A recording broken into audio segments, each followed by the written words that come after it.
Fox Sports. We are Blackmore. We are Rodriguez.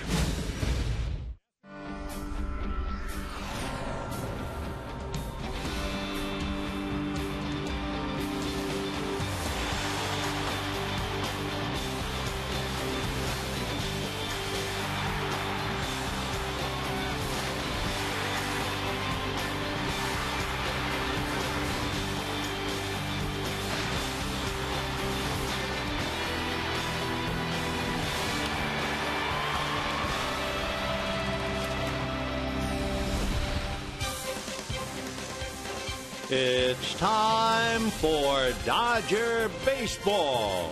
Live from Dodger Stadium, Prime Ticket presents the Dodgers as they take on the Houston Astros. Hi, everybody, and a very pleasant Saturday night to you, wherever you may be. Dodgers and Astros, Game 2 of the 3-game series. The Astros, by winning last night, have beaten the Dodgers 3 out of 4, and tomorrow will be the final meeting of the year. On the mound tonight, the exciting Ruby De La Rosa, who hit 100 miles an hour on the speed gun in Colorado. He is 3-0. He is 5-0 as far as games that he has started when the Dodgers won. And for that matter, he made his Major League debut in Houston, going a 1-2-3 inning in relief, striking out 2 of 3. On the mound for the Astros, left-hander Wandy Rodriguez. He is 4-3 with the league. No record against the Dodgers, but he did pitch against them in May. He went 7 innings, allowed 3 runs, and was not involved in the decision. Dodgers and Astros coming up. We'll have it all for you right after this.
Ticket is brought to you by San Manuel. Celebrate your birthday this year at San Manuel Indian Bingo and Casino and receive a special birthday package. Visit sanmanuel.com for details. You must be 21 to enter the casino.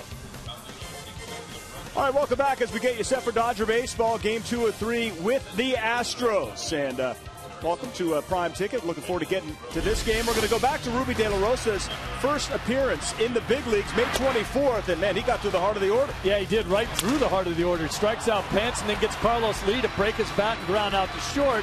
And then Wallace comes up next. Big left-handed hitter. Slider down and in. Go have a seat. 3 outs, 2 of them by strikeout. And that's his first Major League appearance. All right, so, Steve, we had a chance to see him a few times as we're getting to our Hyundai keys of the game. What are the pros? What are the cons? Well, you know, obviously one of the things I like about him is that he's 3-0, but even bigger than that is he's never known a loss when he's come into a ball game. Bottom line is the Dodgers are 5-0 anytime he makes an appearance in a ball game. The other thing is he's throwing the ball so well right now with some of the other guys slipping a little bit. You can make an argument that right now, coming into tonight's game, he might be the ace of your staff right now as we're speaking. Now, what I'd like to see him do better, get deeper into ball games. He's had troubles in the first inning throwing too many pitches. That prevents him from getting deeper. He's only gone 5 innings in both of his starts. Like to see him go 6, maybe even into the 7th tonight. Yeah, just like with Lilly last night, Mattingly will keep an eye on De La Rosa when he gets to right around 90 pitches and keep Brett Wallace off the base path. He's reached base 15 of his last 19 appearances. And there's Ruby getting ready to make his, well, first career start here at Dodger Stadium. Ben has the call for you next.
Introducing the Hyundai Assurance Trade-in Value Guarantee.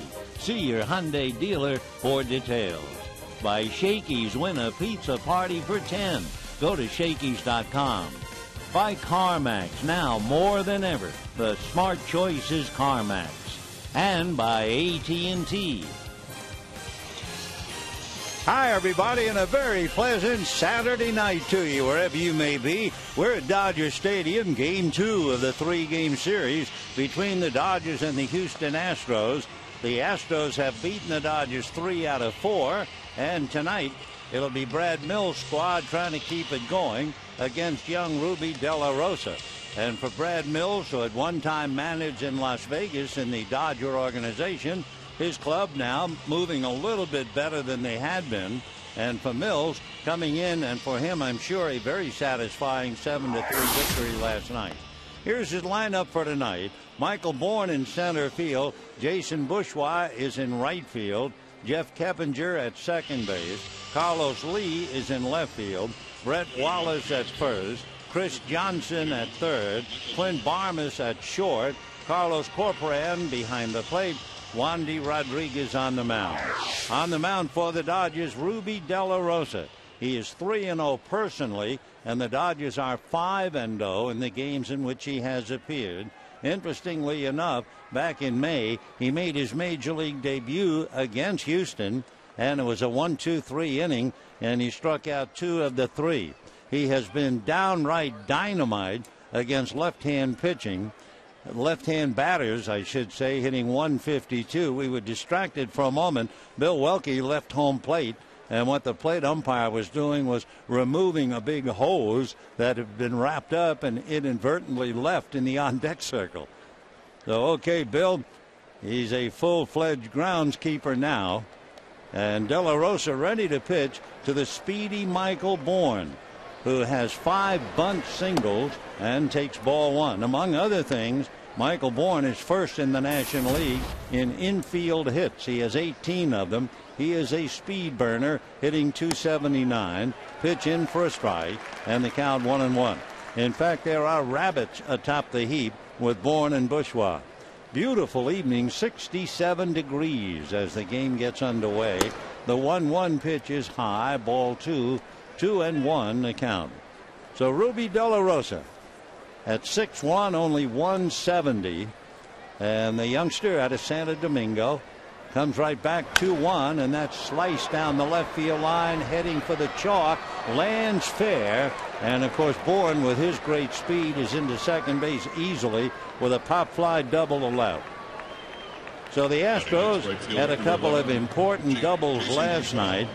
They had doubles by Johnson. Barmes had 2 doubles. Keppinger had a double. And now they begin the night with a double to left by Michael Bourne. So here comes another rabbit, and that would be Bourgeois. Jason will be playing right field. If you were watching or listening to the game last night, you might remember how Hunter Pence, on a very close play at first base in the 6th inning, dived at the bag and did something to his elbow and his shoulder. He stayed in the game and played, but did not do well, and there was a very good reason. The bunt in the air, foul. Loney on the run makes the catch, and so a wasted at bat for Jason Bourgeois to pop up the bunt. 1 away. Bourne holding at second, and the batter Jeff Keppinger. So Pence unable to play, and he'll be going back to Houston to be examined.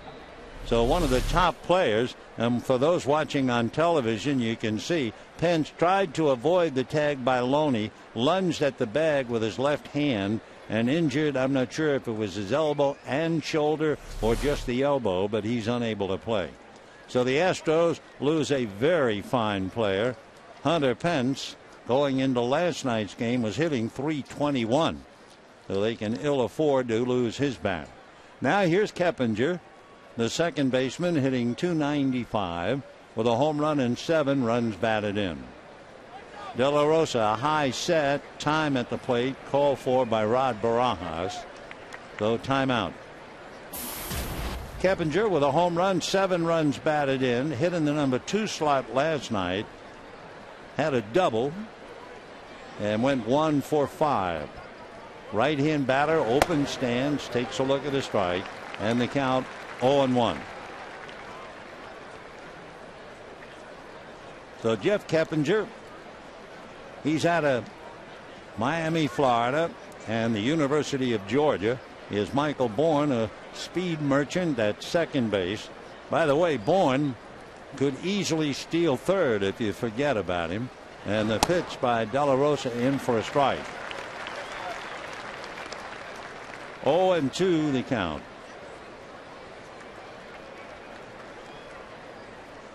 We mentioned that Michael Bourne could steal third. He has stolen third base this year 9 times. So Uribe has to really keep an eye out for him. Here's the strike 2 pitch. De La Rosa double checks and deals, and he's low and away, hitting 96 on the gun. It was rather startling. I mean, he was throwing 96 and 97 in Colorado, and then all of a sudden he reared back and let one go, and it was 100 miles per hour. So De La Rosa nods yes, looks at Bourne, and the 1-2 pitch coming up. De La Rosa delivers, and it's fouled away.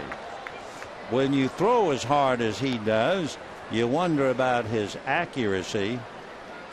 In the early going, he has walked 9 and he has struck out 15.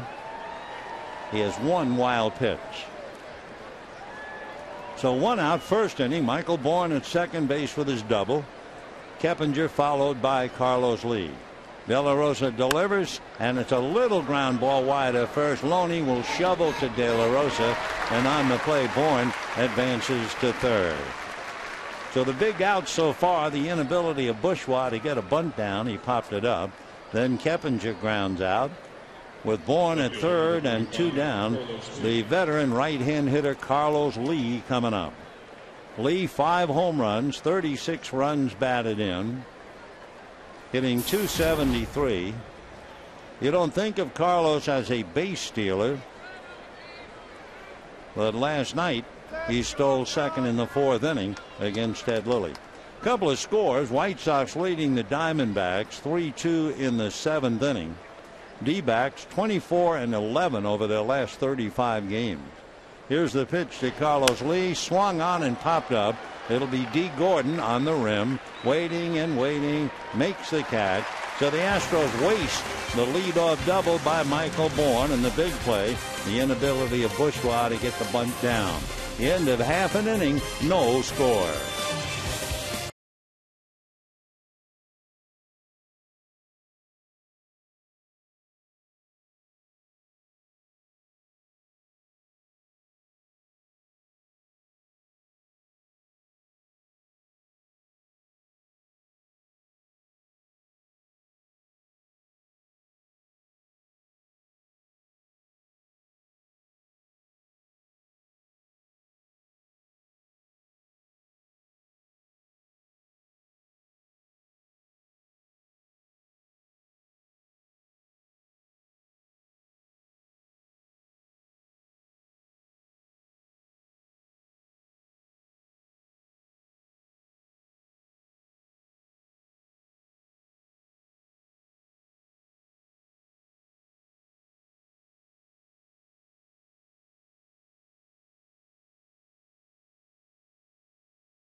Rosa to retire the side in the 1st inning.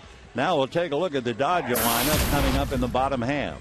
D. Gordon, Casey Blake is playing tonight, but at first base. Andre Ethier, Matt Kemp, and Juan Uribe. In left field, Marcus Thames. Rod Barajas behind the plate. Jamie Carroll at second base. Ruby De La Rosa on the mound. On the mound for the Astros, Wandy Rodriguez. Just came off the DL recently. He had a bad elbow. He is 4-3. And the left-hander ready and makes his pitch to D. Gordon a little low. Ball 1. 1-0. Among other things about Wandy Rodriguez, he has allowed 9 home runs, all to right-hand hitters. He works high in the count 2-0. He has given up a lot of stolen bases, even though he's left-handed.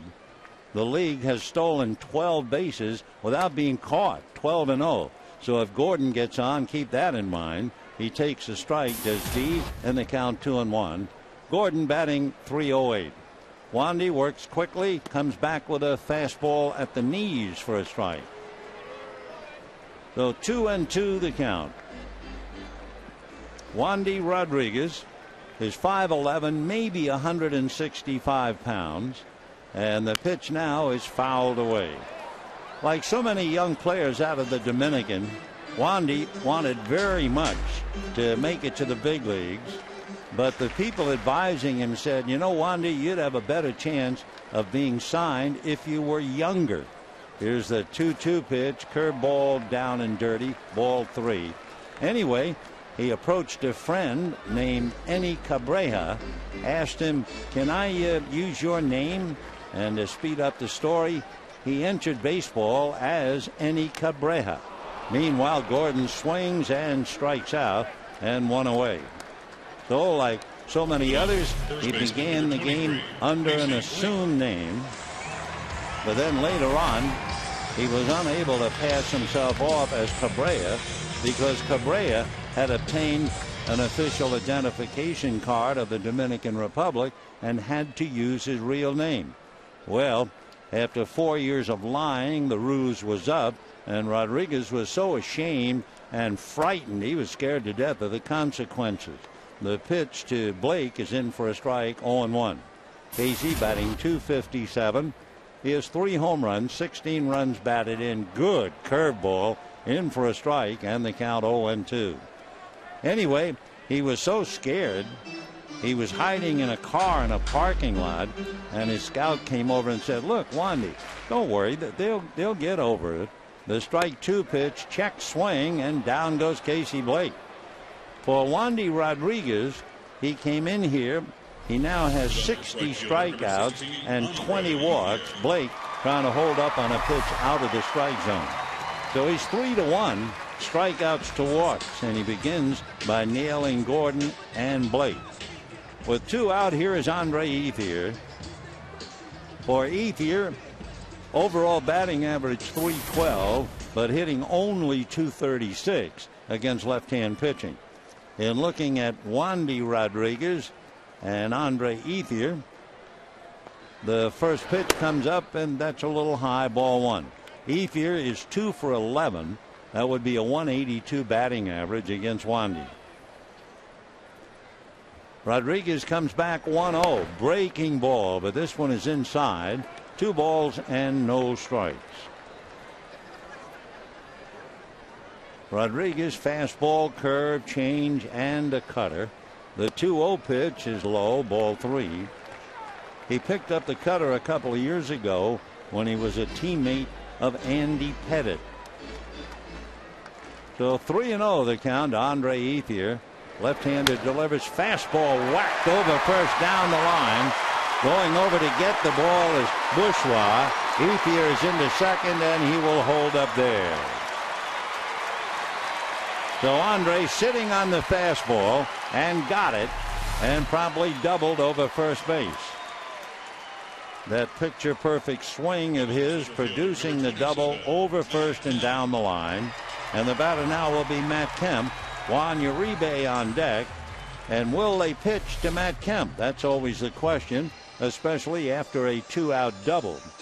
Kemp is 4 for 14 against Wandy.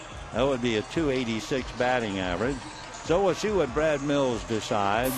Juan Uribe on deck. He's hitting .286. Uribe has a home run in the past against Rodriguez.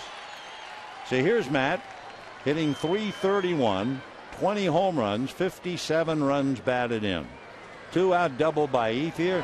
The pitch to Matt off the plate and low, ball 1. So we'll see if they really do want to pitch to him. Kemp this year has gotten 36 walks, 9 of them ruled intentional, but there have been a lot of others where they just pitched around him. The 1-0 pitch off speed, and that missed. So he's behind 2-0. That changed 75 miles an hour. So Brad Mills, with the count 2 balls and no strikes, has not given any indication to Corcoran, his catcher. Ethier at second with 2 out, and Matt waiting. The next pitch is low, so they're not giving him a strike. And Matt so far exercising good discipline. Juan Uribe waiting on deck. Wandy Rodriguez looks in to get a sign.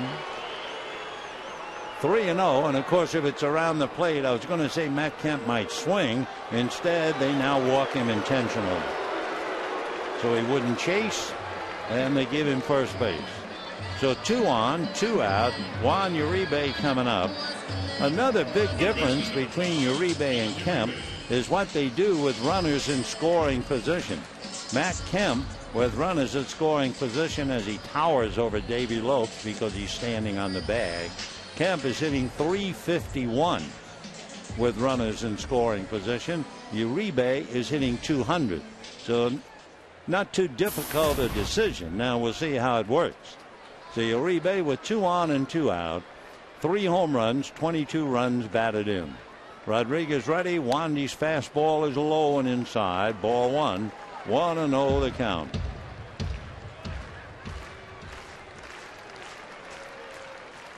Ethier at second. Kemp at first. 1 ball and no strikes.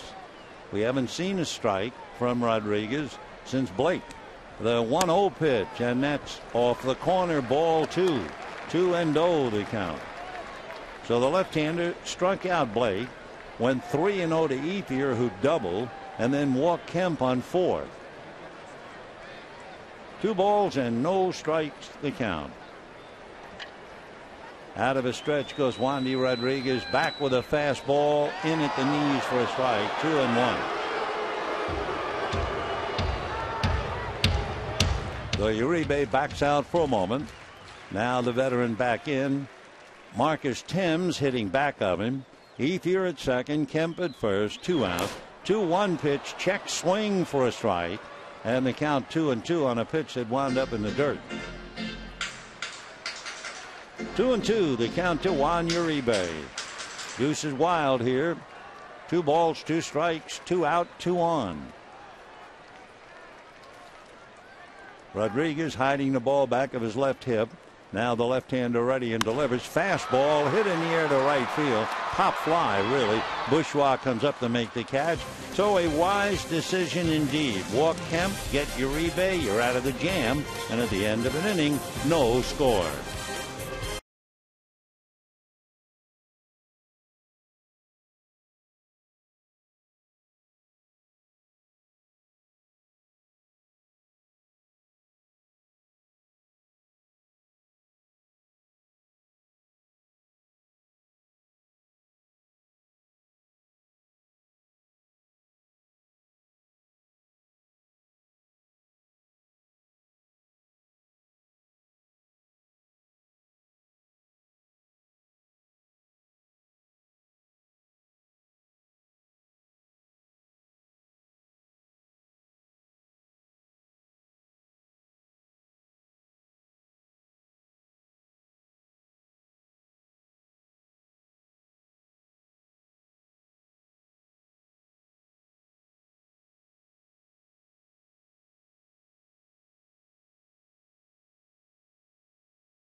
To retire the side in the first inning. He also was kind of moving that left elbow around. He had fluid removed from the elbow joint when they put him on the DL. Big swing and a miss now to Brett Wallace, the first baseman. Brett hitting .318, 4 home runs, 21 runs batted in. Last night had 2 walks and a single and scored twice. The strike 1 pitch of the left-hand hitter is high. 1 ball and 1 strike.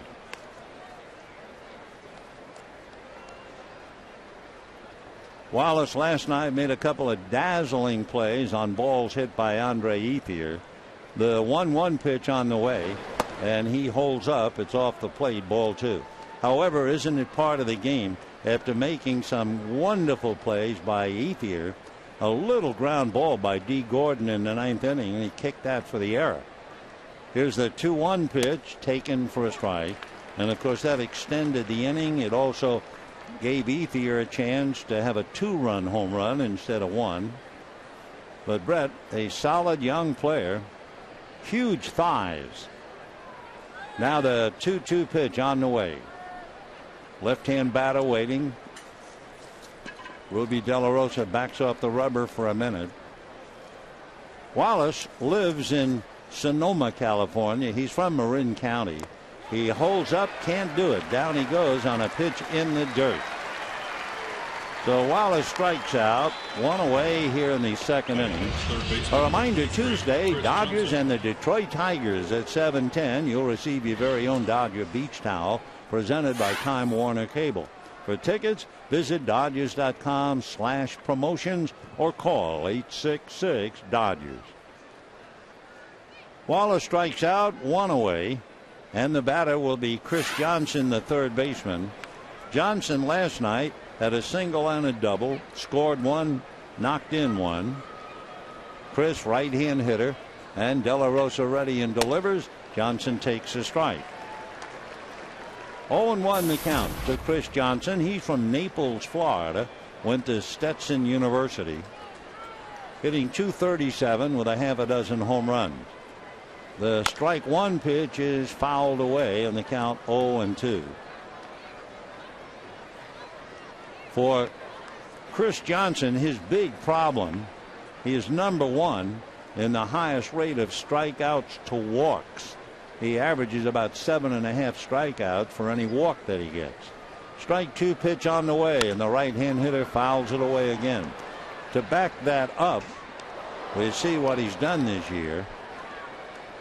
He has struck out 61 times, and he has walked only 8.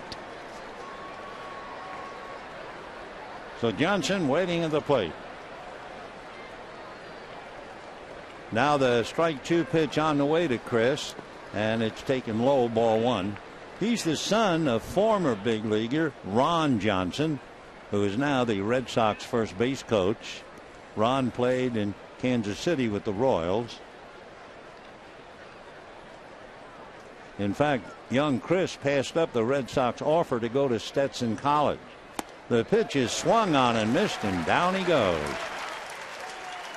So De La Rosa has struck out 2 to start the second inning, and the veteran Clint Barmas will be coming up. De La Rosa now with 17 strikeouts and 9 walks, almost 2-1. Clint Barmas hitting .219. He has 3 home runs, 11 runs batted in. 2 hits last night, both doubles, one of them with the bases loaded, sent home 2. And he takes a strike. So he has 3 home runs and 11 runs batted in. Clint Barmas pretty much spent a career with the Colorado Rockies. He takes off the plate, 1 ball and 1 strike. Originally signed by the Rockies out of Indiana State University. Came up to the Rockies in 2003. Clint slices one down the right field line, going foul and back into the stands. Ethier to the wall, and that's it. And the count 1-2. Barmas is an even 6, 210. Broke in with a bang. We were talking about it last night. Certainly worth repeating because it's rare.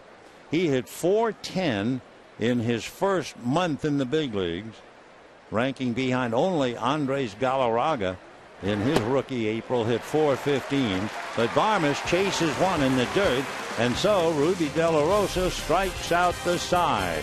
And at the end of an inning and a half, no score.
Ticket is brought to you by Southwest Airlines' new Rapid Reward.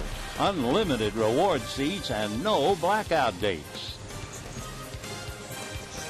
Bottom of the second, no score in the ball game. Marcus Thames, Rod Barajas, and then Jamie Carroll against the left-hander Wandy Rodriguez, who seems to be a kind of a pitcher who gets tougher when he's in trouble, and he starts Thames off with a strike. You can back that up as to what he's done. Thames hitting 152. Slow ground ball to short. Barmes gets rid of it in a hurry to get him. And we have one away. To back up the thought about Wandy, with runners in scoring position, the batters are hitting 185 against him.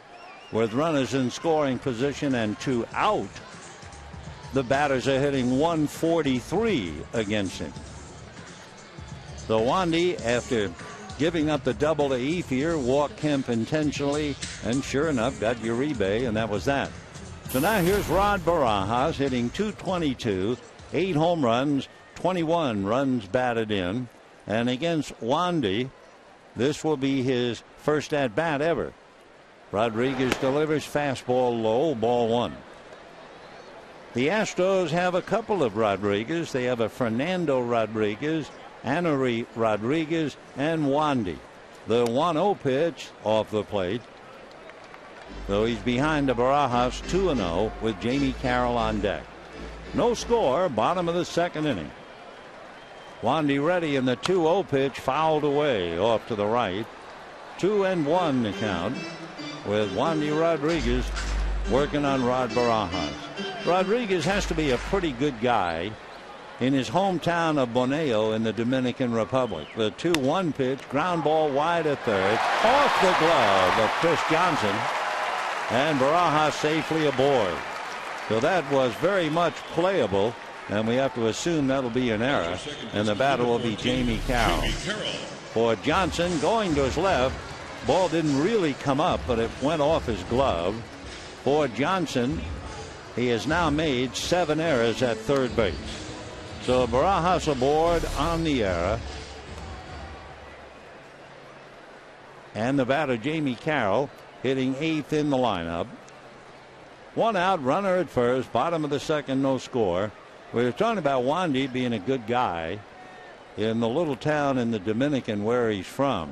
Jamie Carroll takes a strike. He gives haircuts to underprivileged children. In fact, during Wandy's professional career, he has given haircuts to some of his teammates like Jose Valverde, Miguel Tejada, even his catcher, J.R. Tolles.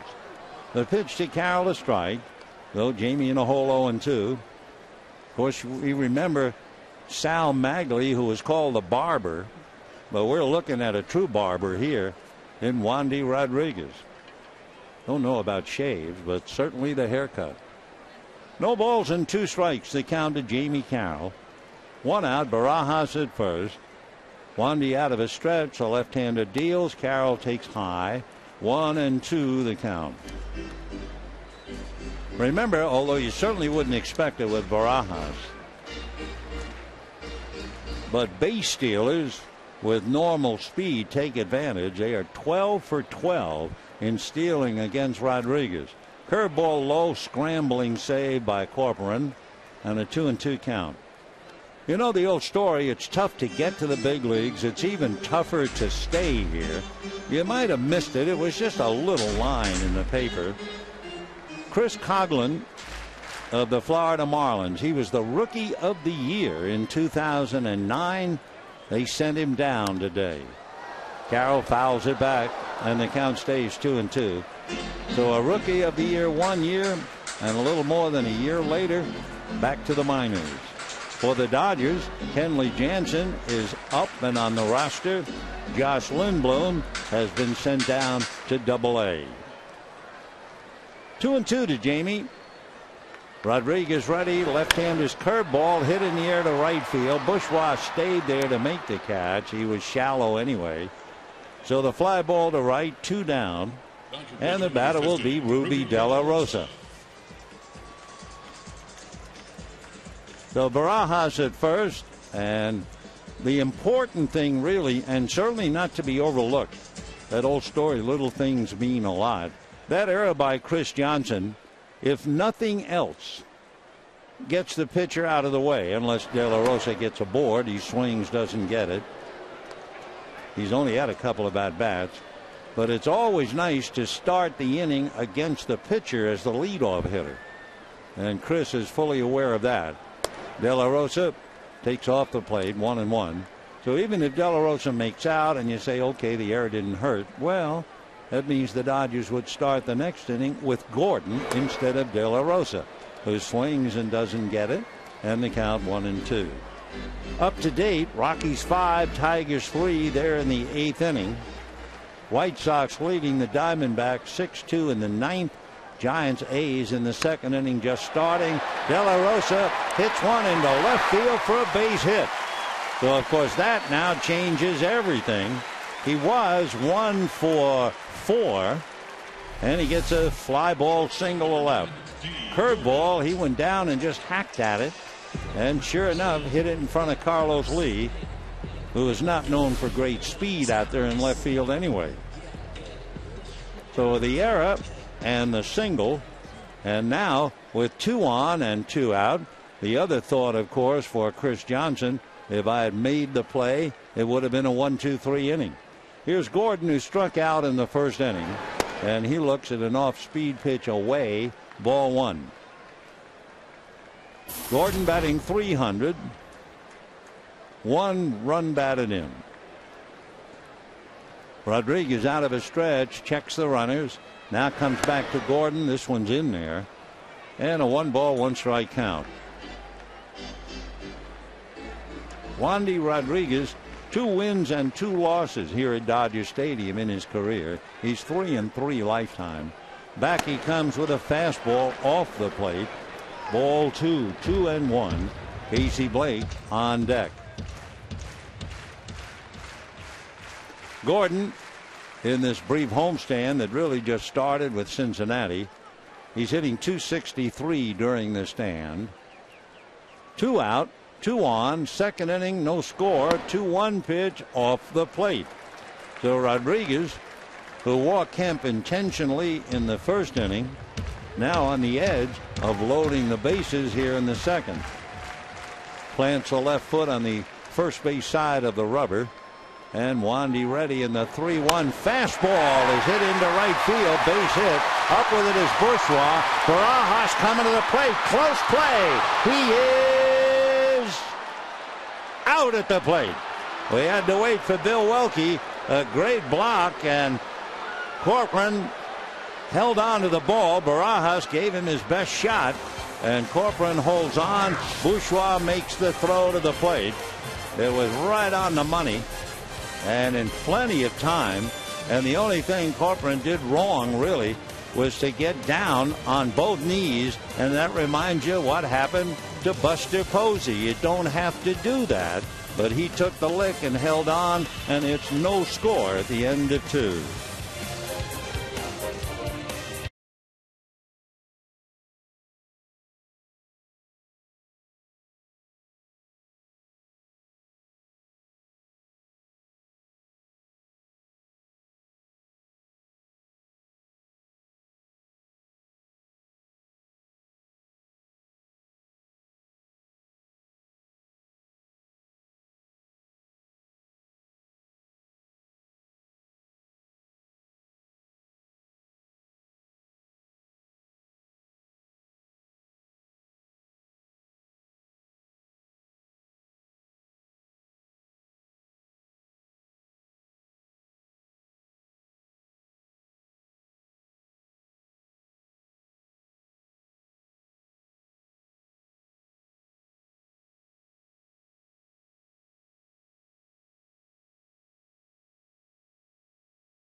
Dodger Baseball on Prime Ticket is brought to you by Jack in the Box. Get the new Bourbon Barbecue Steak Grilled Sandwich at participating restaurants. And by your Southern California Ford dealers. Visit us today and trade up to Ford. We're heading for the third inning on this Saturday night. Rod Barajas out at the plate. Barajas weighs 230, and Corcoran is about 210. And Corcoran down on both knees with legs split. I mean, you are asking to get hurt. But he got away with it without a serious injury. And 230 pounds coming in hard, hitting him on the right shoulder. But he was able to stay with it and hold on to the ball.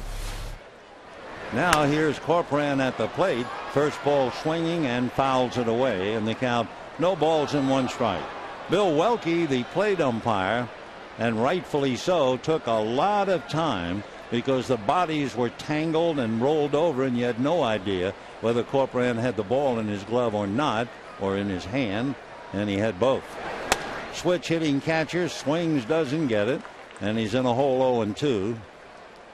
Corcoran last night was 0 for 3, did receive an intentional walk, hitting 118.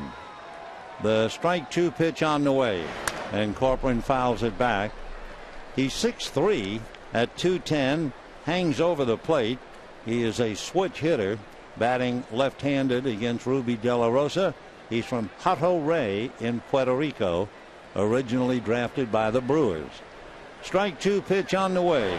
Swung on, little ground ball to first. Loney is on it to the bag, and just like that, one away. I said Loney force a habit. Casey Blake playing first base tonight, 1 away. So Casey has an opportunity, and the batter now, Wandy Rodriguez. Wandy hitting 182. He does have 4 hits. He's had 27 plate appearances. He has sacrificed twice, and he's only struck out 5 times. Not bad. He's 5'11", so you don't get a big strike zone, and he takes one in there. 0-1 the count. Ruby struck out the side in the second inning. Now his strike 1 pitch on the way. Fastball foul back, and the count 0-2. That was 97. It's amazing to look at a fellow who only weighs 170 pounds who hits such numbers on the speed gun. Now the strike 2 pitch on the way. De La Rosa's fastball foul back. So Wandy is still there. Interesting, Wandy versus Ruby. 1 out, third inning, no score. Michael Bourne on deck. Now the strike 2 pitch on the way. Slapped at and hit to short. Little ground ball. Gordon plenty of time to take care of Wandy Rodriguez. And we have 2 down in the third inning. You know, the Dodgers and Angels next weekend. That's right. And after the game, enjoy Friday night fireworks presented by Pizza Hut. And before the game on Saturday, join us for on-field photo day to take pictures with your favorite Dodgers. For tickets, go to Dodgers.com/promotions or call 866-DODGERS. 2 out, third inning, no score. Fastball, and that's in for a strike. Bourne hit one just inside the left field foul line for a double. Open up the ball game. The strike 1 pitch on the way, and that's in there. So Michael in the hole now. 0-2 the count.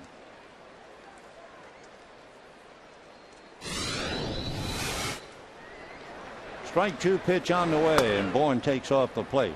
The Bourne identity: he was born in Houston, lives in Humble, Texas. He was originally a 4th-round pick by the Phillies out of the University of Houston. His father is a petrochemical operator, and his mom a record keeper at a Texas hospital. The 1-2 pitch is swung on and missed. Down he goes.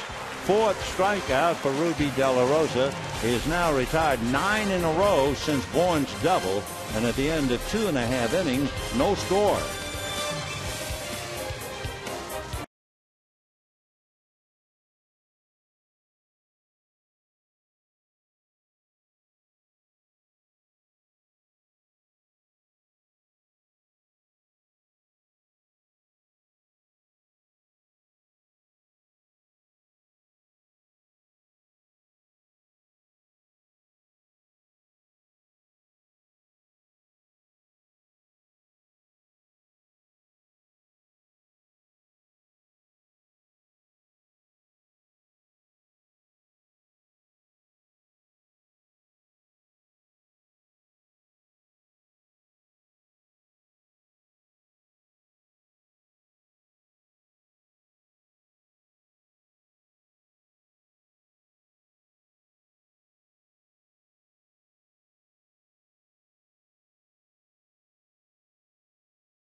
No score in the ball game. Casey Blake, Andre Ethier, and Matt Kemp against the 5'11" left-hander Wandy Rodriguez.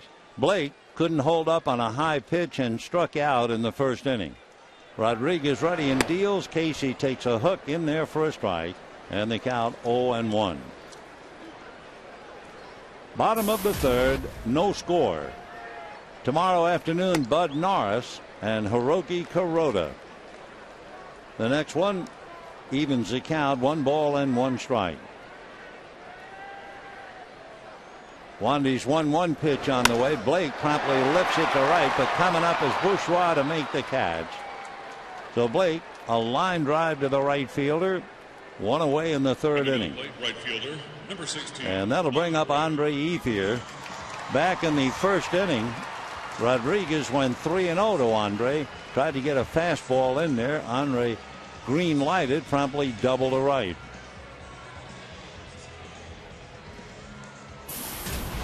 So Ethier, batting .315, has had a wonderful time against Houston pitching in his career. 5 home runs and a .354 batting average, including the double tonight. Rodriguez turns ready, left-hander over the top, inside, almost hit him. Andre just did get out of the way. 1 ball and no strikes. Ball just ran in on the elbow and the hands, and he was able to avoid it. 1-0 the count. Wandy comes back 1-0, and this is a little low. Ball 2, 2-0. When Wandy was a kid, he didn't want to be a pitcher. His dream was to play the outfield for the Atlanta Braves, and why not? He had a strong arm, swung a good bat. Breaking ball misses, so he's behind 3-0. It's exactly the way he pitched Ethier in the first inning. Then he tried to get a fastball in there, and Ethier doubled over first base.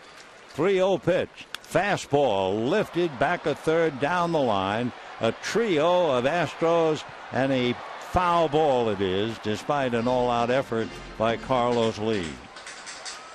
The Lee going back to his position. 3-1 the count to Andre Ethier. Anyway, there was Wandy dreaming about being an outfielder. At 15 years old, he quit school, and he left home for a baseball academy in the Dominican. But he was there for about 4 years, and the fellow who ran the academy called his uncle to say, take the boy back home. He's not going anywhere. And the uncle said, oh my gosh, the boy has to become a big leaguer. It'll break his heart if he doesn't. Here's the next pitch, and it's a comebacker, caught nicely by Wandy, who feeds his first baseman for the second out. Anyway, the fellow who ran the academy, in listening to the uncle, said, well, I'll tell you what, he's smart, he has a pretty good arm, maybe I could make him a pitcher. So when they said that to Wandy, he was furious. He said, I just spent 4 years working on hitting, and now you want me to pitch? It doesn't make any sense. But then he thought about it, said, I might be angry, but I don't have a choice. And within months, he was throwing 87 miles an hour. The first pitch to Matt Kemp is foul back, 0-1 the count. And thus was born a major league pitcher. 0-1 to Matt, hitting .331, 20 home runs, 57 runs batted in. 2 out, bottom of the third, no score. Rodriguez, both feet on the rubber, turns ready, and the left-hander's next pitch, low and inside. 1-1 the count.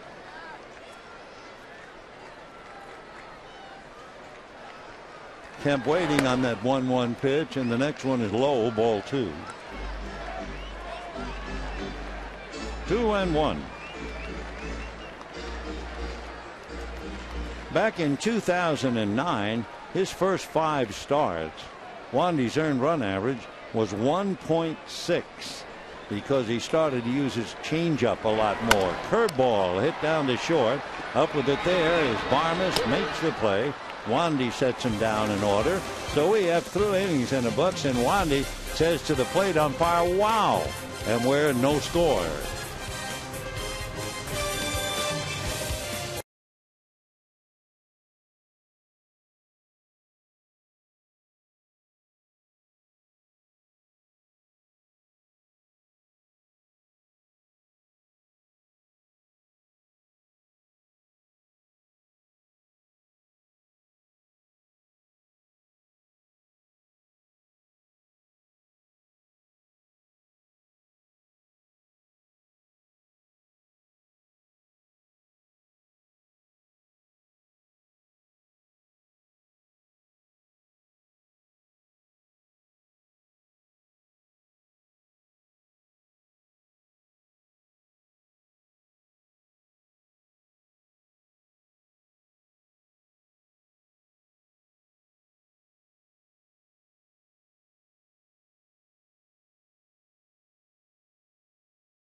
Take a look at the exciting Ruby De La Rosa.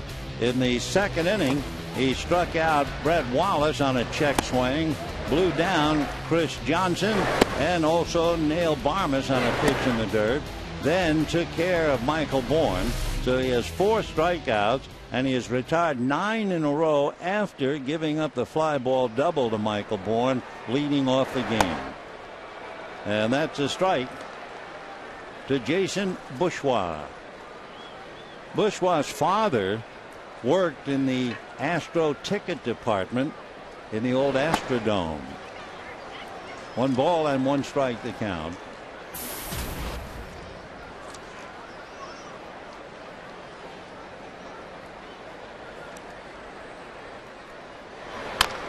Little roller, short hop by Uribe to get him. Nice play by Juan. So Bourgeois taps to third. 1 out in the 4th inning, and Jeff Keppinger coming up.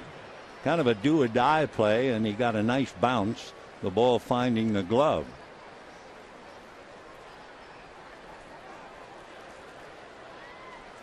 So Keppinger, the second baseman. He's from a little town in Georgia. I'm not sure how to pronounce it. D-A-C-U-L-A. Would you say Dacula, like the home of you-know-whom? He probably hits a fly ball to left, and it's going to drop for the base hit. So that breaks the string. After retiring 10 in a row, De La Rosa gives up a single to Keppinger, and the batter will be Carlos Lee. Keppinger, in checking his speed, whether he does any running or not, he has not been involved in a stolen base this year, whether he was in Oklahoma City or Corpus Christi or with the Astros. And here's Carlos Lee hitting .272. Little ground foul. Lee has had a tough year, not so much at the bat, but on the base paths. He did steal last night, and Carlos Lee has stolen 3 out of 4. You don't expect it for a guy who weighs 240. But he has also caused outs on the base path 6 times. That's foul. 0-2 the count. As we said, you don't expect him to run. But when you look back in his career, he's been right up there at least in double figures until the last couple of years. Since 2003, to give you an idea, he's had 53 stolen bases. He's had 120 home runs and over 400 RBIs.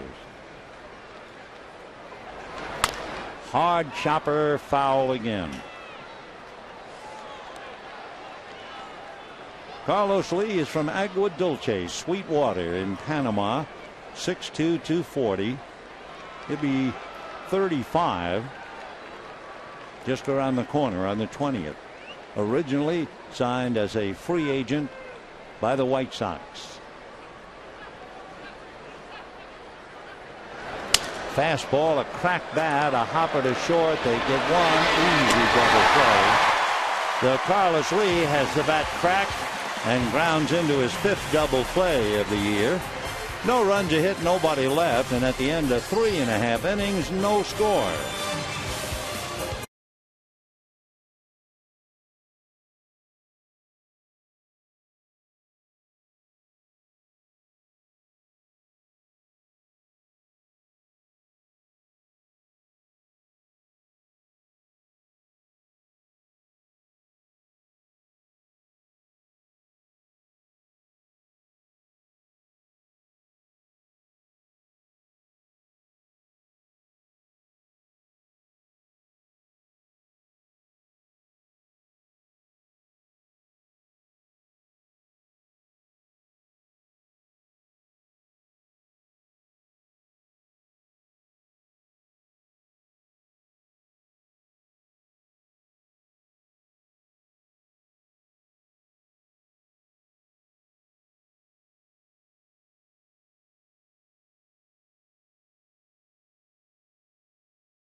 Prime Ticket is brought to you by El Pollo Loco.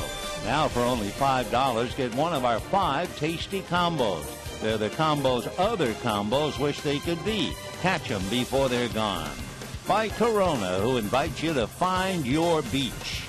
And by Time Warner Cable. Bottom of the 4th inning, no score in the ball game. Juan Uribe, a check swing for a strike. 0-1 the count. Brett Myers last night beat the Dodgers going the distance and made 98 pitches. They'll check it first. No swing, says Jeff Nelson. And a 1-ball, 1-strike count on Juan Uribe. Fastball hit by the mound, but in front of it is Keppinger. 1 away. One thing, if you are a starting pitcher for the Astros, like a Brett Myers last night or a Wandy tonight, the last thing you want to do is force the manager to go to the bullpen. The Astro bullpen has not only lost 14 games, but Brett Myers last night was not about to go down there as Tim swings and misses. Myers made only 98 pitches last night. 1-1. Not only has the Astro bullpen lost 14 games, they've also blown saves 14 times. Off the plate, 2-1 the count. Veteran reliever Brandon Lyon, who might have been the closer for Brad Mills, has a bad arm. He could pitch, but it wouldn't be advised. And I think by the end of the year, from what I've read, Brandon Lyon will have to have surgery.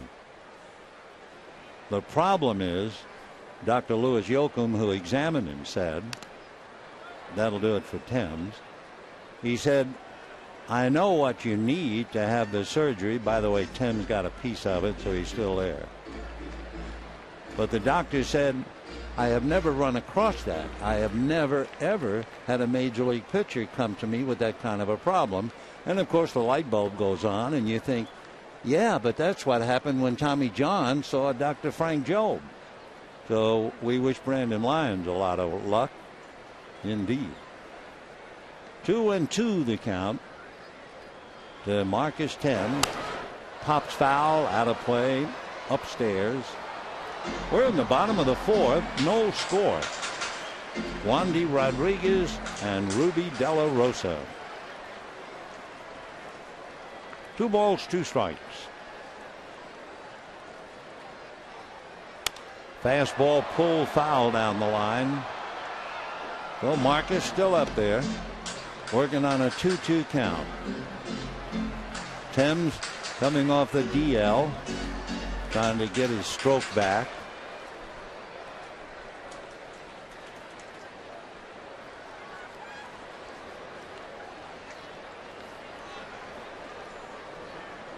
Two and 2. Ball 3. You know, Detroit will be here on Monday, and Thames at one time played for the Tigers, and he had a 10-game stretch 2-3 years ago with Detroit. He had 8 hits. All 8 hits were home runs. 3-2. Fastball, a hopper by the diving Johnson and ripped into the corner. Thames around first. Strong throw into second. He is out at the second base. Boy, what a fine defensive play from Carlos Lee to fire that thing into Don Keppinger. And Marcus Thames hit what looked like a sure double. And Carlos Lee, a one-hopper on the money, and the tag by Keppinger. The difference on that ball was the fact it hit the tarp roller, and that brought it back towards the left fielder. Normally, on a ball like that, it goes all the way down the line, and there's no way you can get him. So Thames a little unlucky. Carlos got a good break and then made the most of it. And now Barajas a fly ball to center field, and that's the inning. So 1, 2, 3, and at the end of 4. No runs, 2 hits for the Astros. No runs, 4 hits for the Dodgers.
deposit checks from your smartphone with Quick Deposit.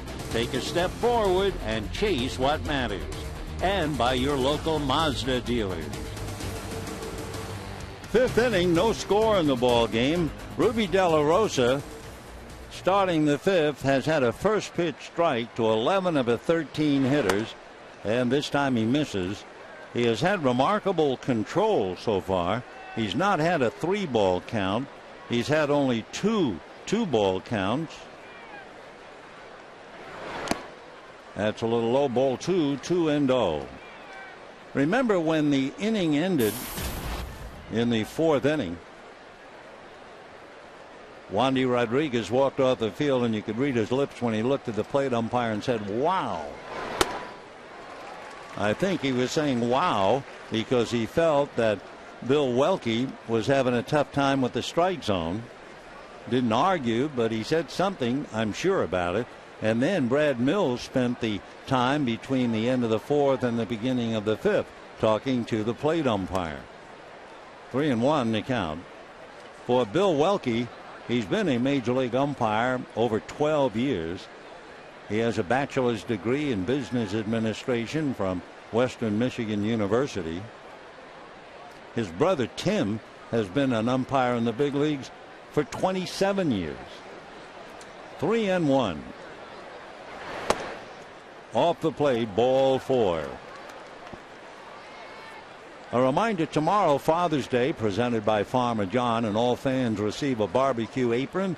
Dads and their families invited onto the field following the game to play catch. For more information, visit Dodgers.com/promotions or call 866-DODGERS. Nice scenes. Rod Barajas doing the barbecue deal.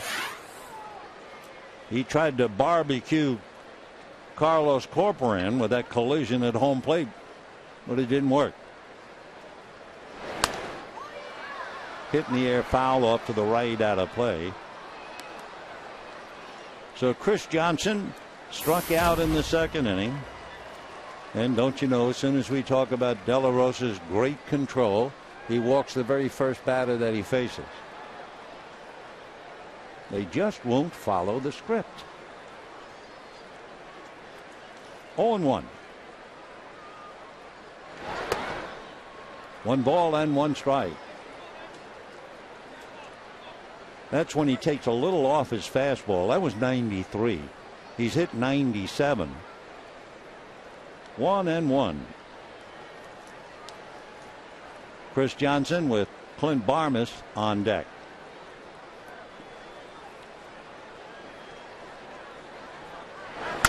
And what looked like a slider is banged up the middle for a base hit. So Johnson singles up the middle. The ball seemed to jump at the last minute. From up here, it looked like a straight fastball on the replay. So maybe that was just a fastball with late life. Either way, Johnson singles. Wallace at second. Nobody out. And here is Barmas. Barmas has sacrificed only once, and he has the catcher, Corporan, and the pitcher to follow. Dodgers still pull up the corners in case he tries to lay one down. Boy, overhead streaks of cotton candy. What a sight at sunset in Los Angeles. Ball 1, backhanded by Barajas. It doesn't look nearly as good on TV. It is just breathtaking. The blue and the pink. Meanwhile, Rod Barajas not worrying about pink streaks in the sky, talking to young Ruby De La Rosa, all of 22 years of age. Walk Wallace gave up the single to Johnson. And now 1 ball and no strikes to Clint Barmas.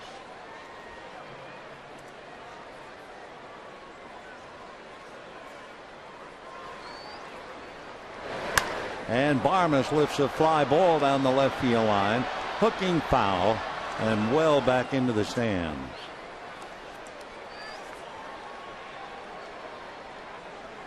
Barmes has 3 home runs this year. He's hit safely in 12 of his last 16.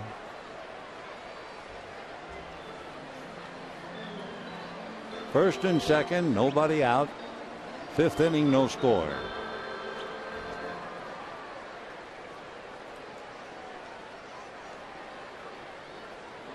Dodgers up and at him, watching young De La Rosa. Trey Hillman and Rick Honeycutt especially. 1-1. Ball 2, 2-1.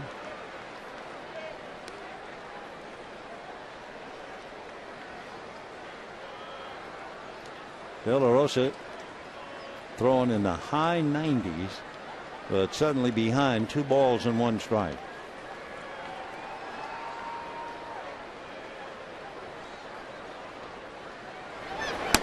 And that fastball is off the plate. So now 3-1 to Barmes. De La Rosa has made 2 starts. He's been in 5 games. Add it all up, however, he's only pitched 15 innings. 3-1 to Barmes. Shows bunt, lays it down, a beauty. And De La Rosa's throw is a wild throw. The bases, however, will be loaded. And that's it. On a 3-1 pitch, a great bunt by Clint Barmes to lay it down for, I'm sure, a base hit. Whoa, that was really a dazzler. De La Rosa barehanded it and fired, threw it away, and then the Dodgers got a break when the ball kicked back and the runners held. So a bunt single for Barmes to load the bases with nobody out, and the catcher, Carlos Corporan, coming up. Switch hitting catcher, batting left-handed, grounded out in the 3rd inning. So a walk, a single up the middle, and a bunt single. Wallace, Johnson, and Barmes out there. No score. 5th inning. Fastball. Corporan doesn't figure to be much of a threat. He's hitting 111. He hasn't played much. This is only his 7th game. He's only had 17 at bats. 0-1 the count. That thing almost went to the backstop. 99 miles an hour, but it still would have been a disaster. At 3rd is Wallace. At 2nd, Johnson. At 1st, Barmes. Nobody out, no score. 5th inning. A.J. Tolles was supposed to catch. He has 3 home runs, 10 RBIs. There he is, but not in the game. They took him out of the lineup. 1-2. So for whatever reason, Tolles was taken out. They suddenly used Corporan.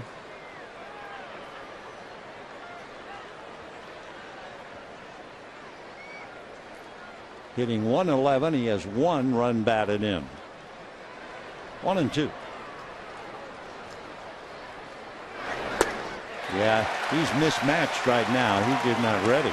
That is a surprise why they're playing him instead of Tolles. Tolles was in the lineup. So was Hunter Pence. And then when Pence reported the injury from last night, and then Brad not only took Pence out, he took Tolles out of the lineup, and he might pay a big price for that. Meanwhile, Hunter Pence, who will not play and will go to Houston tomorrow to be examined. Too bad. He's a heck of a player, as he talks to Carlos Lee. So here's Wandy Rodriguez.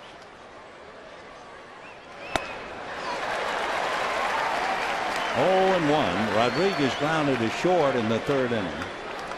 Dodgers burned once on that great bunt by Barmes. So both Blake and Uribe are up. Down the line is Wallace, especially if you're thinking about a squeeze. Wallace not coming.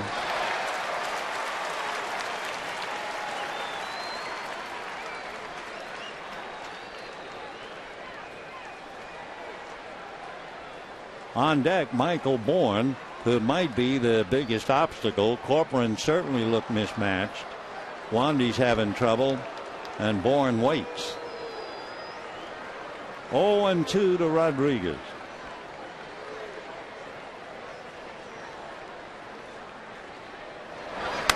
And pop foul out of play. Wandy has 4 hits, but in his at-bats, he's had 27 plate appearances, and he has struck out 5 times. So a little less than 20%, which makes him dangerous, where he might at least hit the ball. 0-2. 1-2. De La Rosa has walked 1. Wallace, he has struck out 5, and he's allowed 4 hits.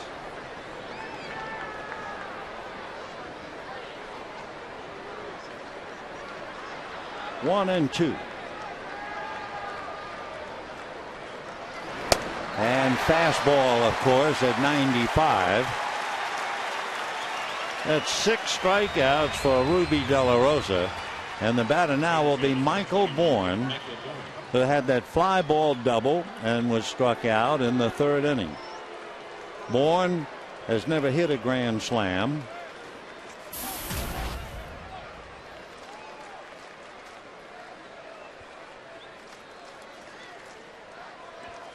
Michael with 2 gold gloves, 5'11", 180.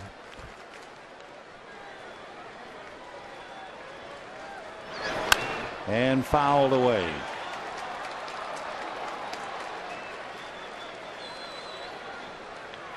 Bourne with the Astros last year had 2 home runs, and the problem is 2 home runs, but he struck out 109 times.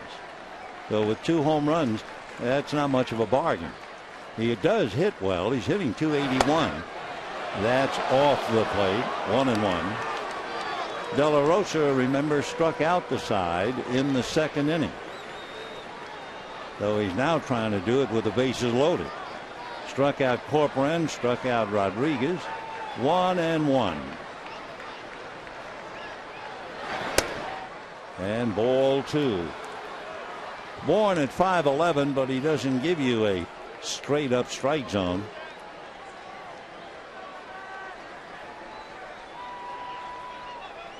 His dad not only coached him, his dad also coached Carl Crawford for 9 years.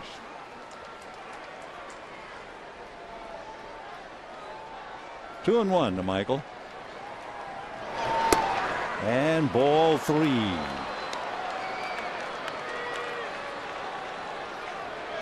Bourne the last few years has walked 63 times, 59 times, but still striking out in triple digits.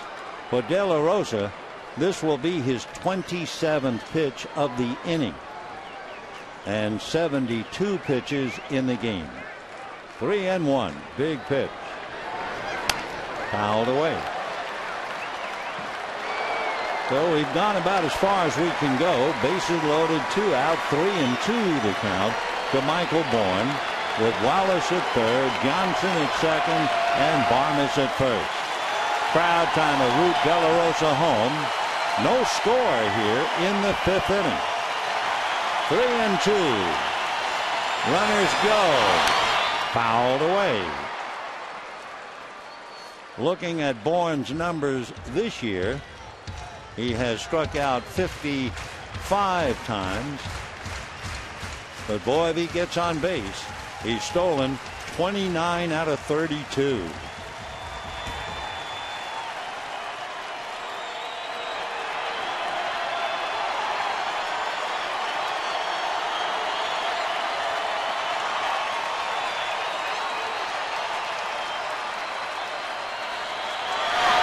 And ball 4 to force in the run. So everybody moves up 90. Wallace brings in the run. Down to third goes Johnson. Barmes goes to second. Bourne with the walk gets a run batted in. And the batter now will be Jason Bourgeois. Rod Barajas out to give De La Rosa a pep talk. His pitch count now 29 pitches in the inning, 74 pitches. Got himself in trouble when he walked his first man, Wallace, to start the fifth, and he's not out of it yet. Bourgeois fouled out, grounded out. Little right fielder who is only playing because Hunter Pence is on the bench with the bad arm. And a strike. Jason Bourgeois.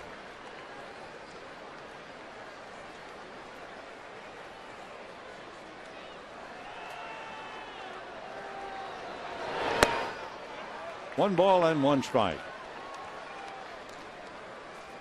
De La Rosa, in his last start, which was in Colorado, he made 83 pitches. His other start, he made 96. Bourgeois is tough, especially with runners in scoring position. Hits a little ground ball off the glove of Casey Blake. No play, and the run scores.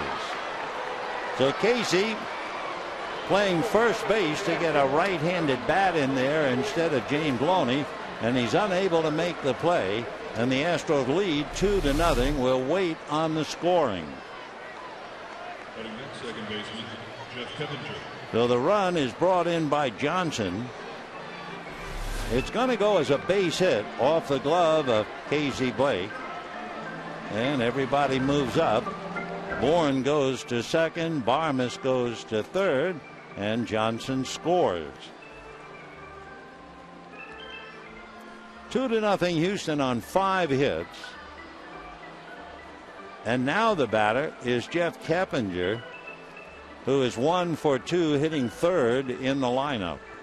And the bases are still loaded. Barmes at third, Bourne at second, Bourgeois at first, and Keppinger checking in. 2-0 in favor of the Astros. Among other things, a bunt single and the ground ball off the glove of Casey Blake. Keppinger with Carlos Lee on deck. And ball one. Keppinger has an older brother. His brother is a pitcher in the Royals organization.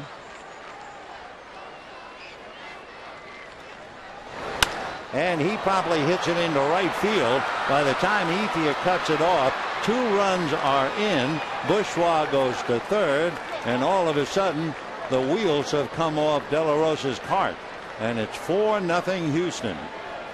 Last night, you may remember, they did their damage in the 6th inning after Ted Lilly was pitching so well through 5.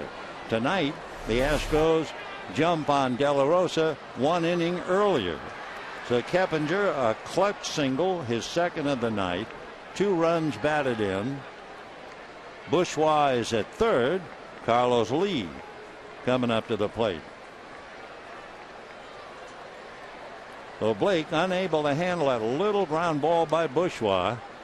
That meant 1, and then Keppinger's base hit meant 2 more. Mike McDougald is up in the Dodger bullpen, and Carlos Lee, fouling it off, has popped to short and hit into a double play.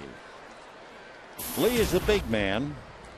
He's a fellow who hit a home run in his first major league at bat for the Chicago White Sox back in 1997.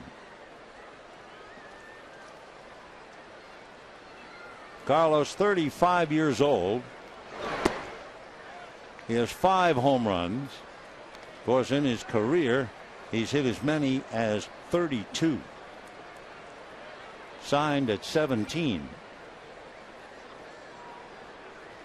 Carlos said, "I never liked baseball. I wanted to play basketball and volleyball, but my father made me play baseball."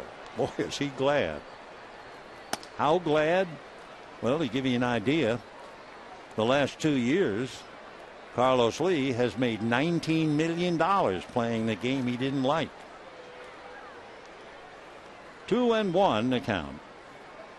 Lee, by the way, is the 9th man to come up here in the 5th inning. 4-0 Astros.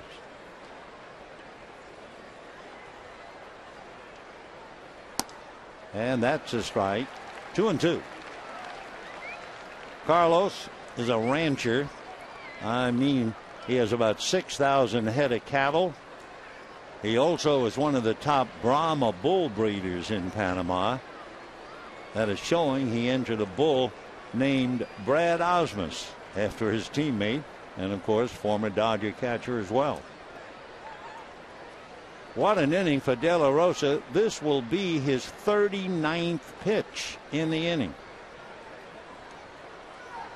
2 balls, 2 strikes, 2 out, 2 on, 4 in.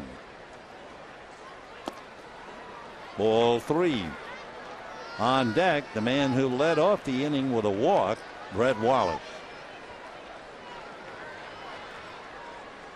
So De La Rosa really struggling here, and it all started with a base on balls. At one stage tonight, he had retired 10 in a row. He has a half a dozen strikeouts in 5 innings, but down 4-0. 3-2 to Carlos Lee. Keppinger goes on ball 4. So the bases are loaded again. We're waiting to see if anybody's coming out of the Dodger dugout. And here comes Mattingly bringing a hook. So he'll go to McDougal before the game really gets out of control. And for young Ruby De La Rosa, he gives up at least 4 runs and 6 hits. He came into the game with an ERA of 3, but he's chased here in the 5th inning, and we'll be back.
Log on to foxsportswest.com/Dodgers for a chance to get your Father's Day message seen during tomorrow's broadcast. foxsportswest.com/Dodgers, and we'll save them all up, and tomorrow maybe you'll see your greeting to Dad on the screen, and tomorrow it will be Bud Norris and Hiroki Kuroda. Meanwhile, Mike McDougal trying to bail the Dodgers out. This is such an intriguing game. We were pointing out the fact that in the first 4 innings, Ruby De La Rosa had 4 pitches called balls. 4. In 2/3 of the 5th inning, he had 20 pitches that missed the strike zone. He wound up a 40-pitch inning. and 85 pitches made. So McDougal now against Brett Wallace, who started the inning with a walk and promptly lifts one down the left field line, slicing foul, and will be. Did Thames catch it? Can't tell. Look at that. He did catch it, says the umpire. Now they're gesturing no catch. Hold on. A tremendous effort. Thames disappearing from our view. Now we take another look. Hit his glove and then went off. A great effort by Marcus, but he couldn't come up with it. The runners were all heading back for the dugout. So near and yet so far. For Brett Wallace, he's thrilled.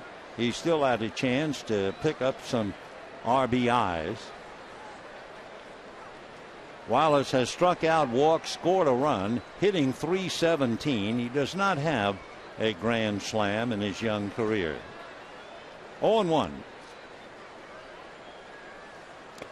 And that's going to get away at the plate.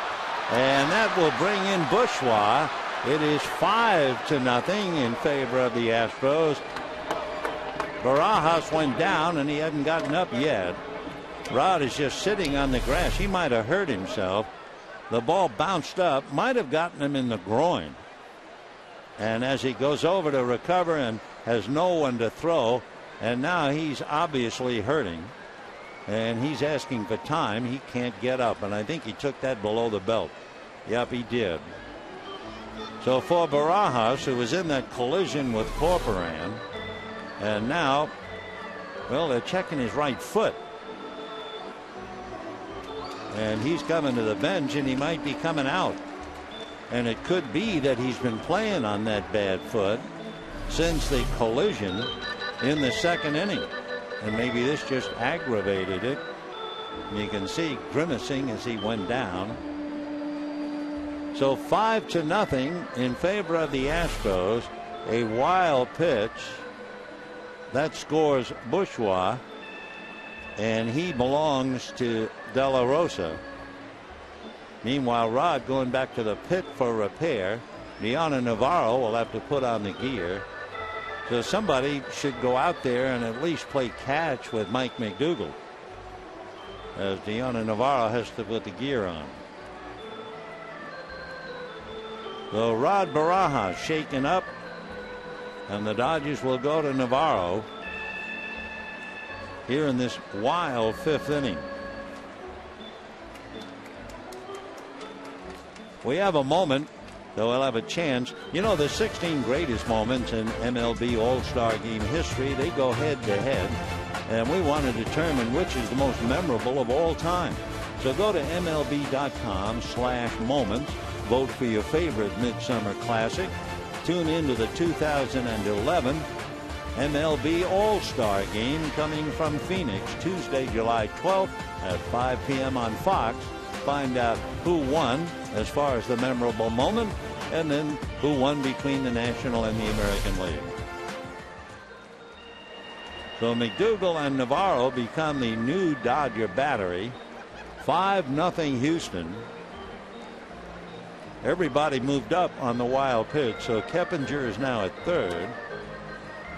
Lee is at second, and Mattingly is beside himself. 5 runs, 6 hits, 1 error for the Astros. Remember, the Dodgers are averaging 3 runs a game here at Dodger Stadium this year. So to be down by 5 is asking them to climb a mountain. And they've already lost Ruby De La Rosa. And now his battery mate is injured, and Rod Barajas has to leave. So here's Wallace with second and third, first base open. Let's see if they pitch to him with the right-hand hitter Johnson on deck. 2-1 the count.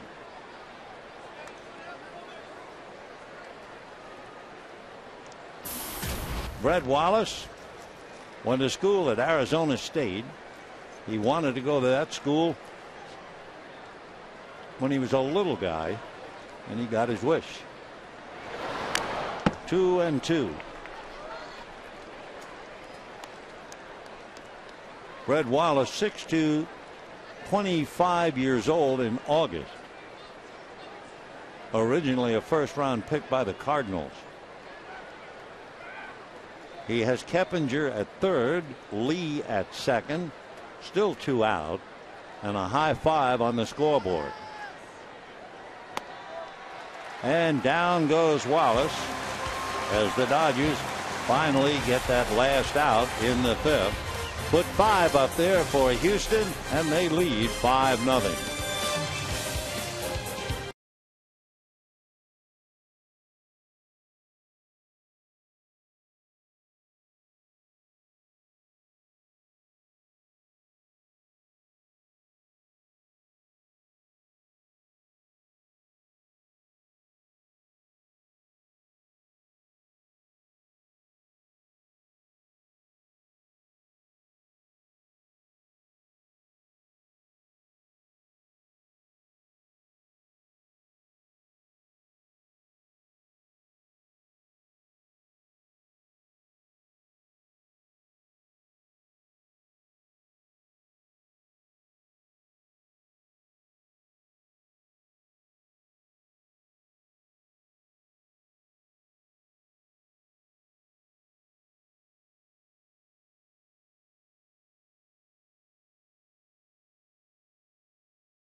The 5th inning, the White Sox beat the Diamondbacks 6-2. Paul Konerko hit his 18th home run. Among other things, a scare for pitcher Jonathan Danks. He got the win, his 3rd straight. Danks started the year 0-8, but he survived a line drive hit by Stephen Drew that hit Banks in the head, caromed off into the photographer's well for a ground rule double, but Jonathan Danks got the win. Meanwhile, the Rockies edged the Tigers 5-4. Houston Street survived a shaky 9th, getting Miguel Cabrera with the tying run on. Ubaldo Jimenez got the win. He's 2-7. Jimenez had to leave with a cramp in his leg. Meanwhile, Wandy Rodriguez leading 5-0 here in the 5th, with Carroll followed by Tony Gwynn, and a strike to Jamie. So it's Carroll, then Gwynn, then Gordon.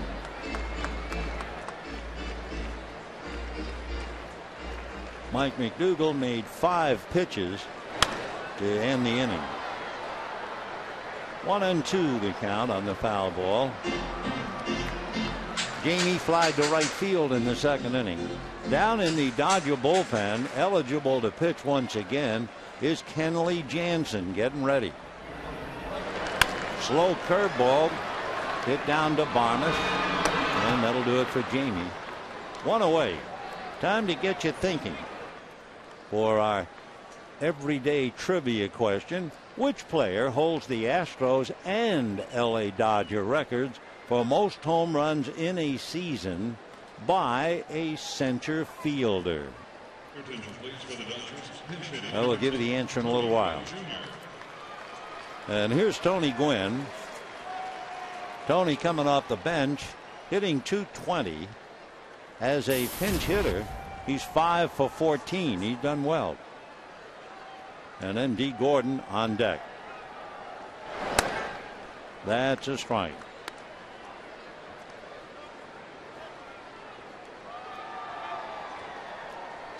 Oh, and 1 to count to Tony. Fastball in there. 0-2.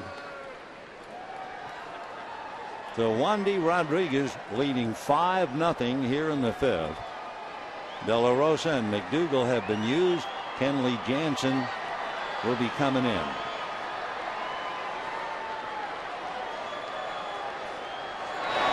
Fastball on the hands and fouled away. For Ruby De La Rosa, 4 2/3 innings, 5 runs, 6 hits, 3 walks, and a half a dozen strikeouts.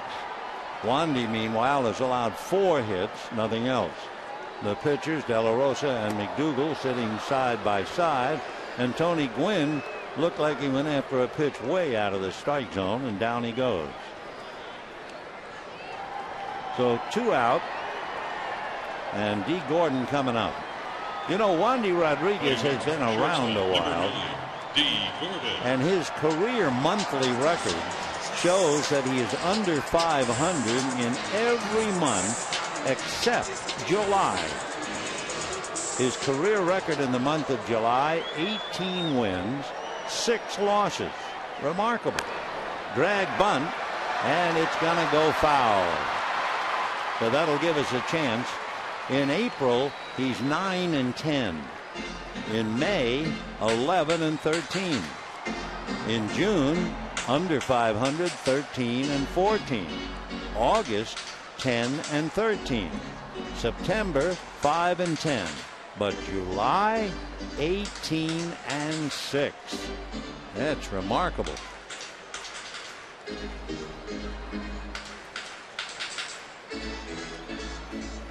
Wandy leading here 5-0 in the 5th inning. 0-1 the count to D. Gordon. Curveball hit into left field for a base hit. So Gordon, waiting on the curve, as they say, just stayed back and then went the other way. Nice bit of hitting. He's 2 for 3. And the batter now will be Casey Blake. Casey Blake struck out, fly to right, returning to the Wars in a starting lineup, but playing first base.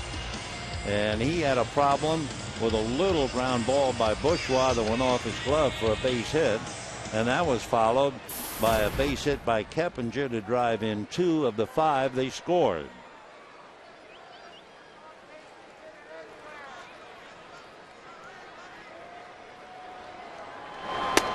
Wow, Rodriguez really coming off the mound.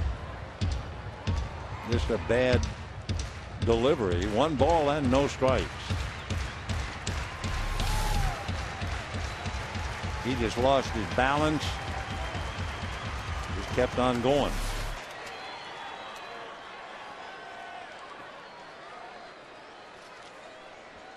One ball and no strikes. Wandy Rodriguez has been in the big leagues since 2005. Breaking ball. When he was with the Astros, Roy Oswalt thought so highly of Wandy Rodriguez. He said he has a great curveball, maybe the best curveball in the league. 1-1. Fastball slapped into right field. Stopping at second is D. Gordon. So after talking about what a great curveball he has, after Blake swung and missed at the curve, he tries to get the fastball in, and boom, base hit to right field. So the Dodgers trying to get back in the game with 2 out. First and second, and Andre Ethier coming up. Ethier has gotten 2 fastballs. In the first inning on a 3-0 count, he doubled to right field, grounding one over first base. And then in the 3rd inning, he got a fastball, hit it sharply, but right back at Rodriguez.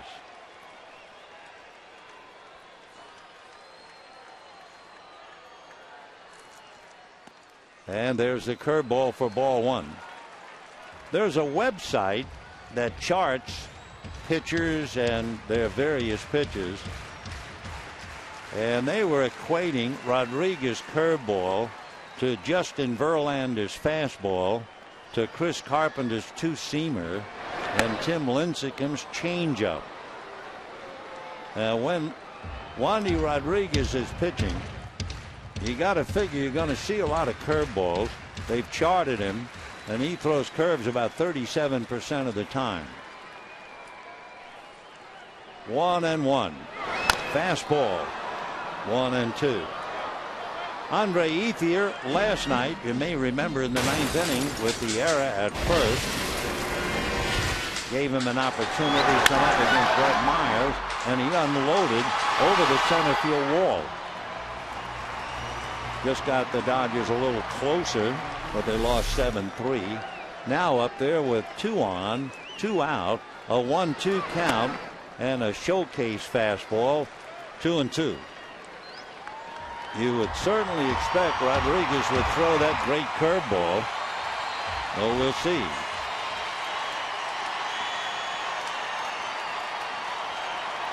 Gordon at second, Blake at first, 2 out. 5-0 Astros. Fastball on the hands. So the guessing game is such a part of this game. Is he going to throw that great curve? And instead it was the location in on the hands to strike out Ethier. Dodgers lead 2, 5-0 Astros.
In 2004, the New York Yankees, who had certainly played here in the World Series many times, made their first regular season game against the Dodgers at Dodger Stadium, believe it or not.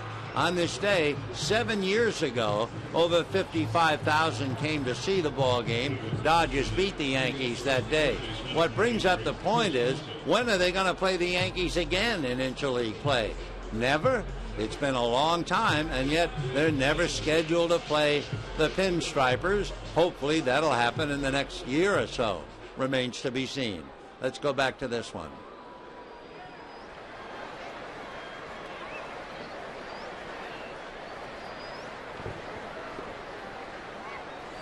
Five to nothing in favor of the Astros. Kenley Jansen, the third Dodger pitcher, and of course I'm sure Don Mattingly is happy to have the big guy back. He hasn't played since the end of May. 1 ball and no strike. Check swing for a strike. Chris Johnson has struck out and singled. His single against De La Rosa, a shot right up the middle.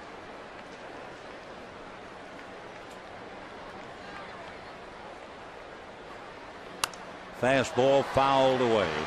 Kenley Jansen had an inflammation of the right shoulder. While he was pitching, he was averaging 15 strikeouts per 9 innings. 1-2, the kid from Curacao, Kenley Jansen. just missed. 2-2.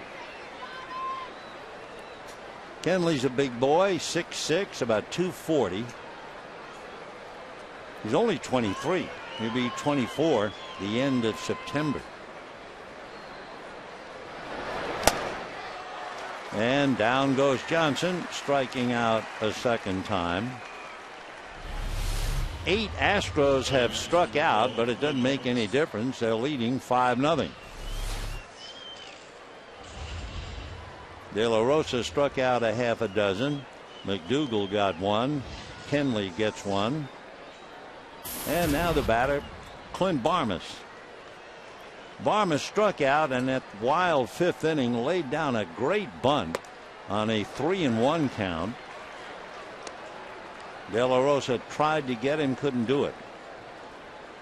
The bunt loaded the bases, and if you weren't with us, Corcoran struck out, Rodriguez struck out, and the crowd thought maybe young Ruby would get out of the jam. But he went all the way and walked Bourne. Then Bourgeois got the single off Casey Blake's glove, and then Keppinger got a base hit to drive in 2, and it was a 5-run inning. 0-2 the count to Barmes. Clint hitting .223.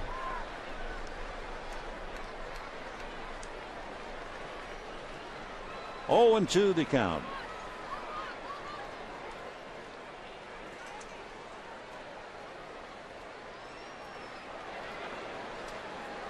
One out, 6th inning, 5-0 Astros. And Barmes, a line drive base hit on a 95-mile-an-hour fastball. So that'll bring up the catcher, Carlos Corcoran.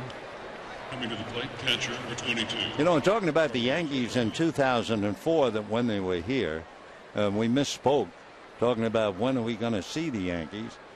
I guess we've always really been thinking about going back to New York to play at Yankee Stadium. That's the thing that has not happened. It seems like everybody else has gone there. Corcoran 0 for 2, switch hitting catcher, hitting .105. And ball 1.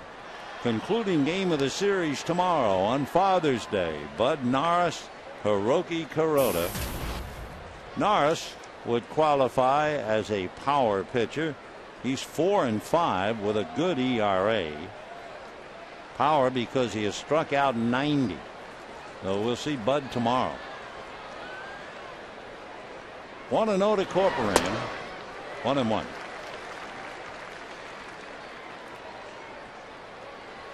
Corcoran certainly looks rusty, to say the least.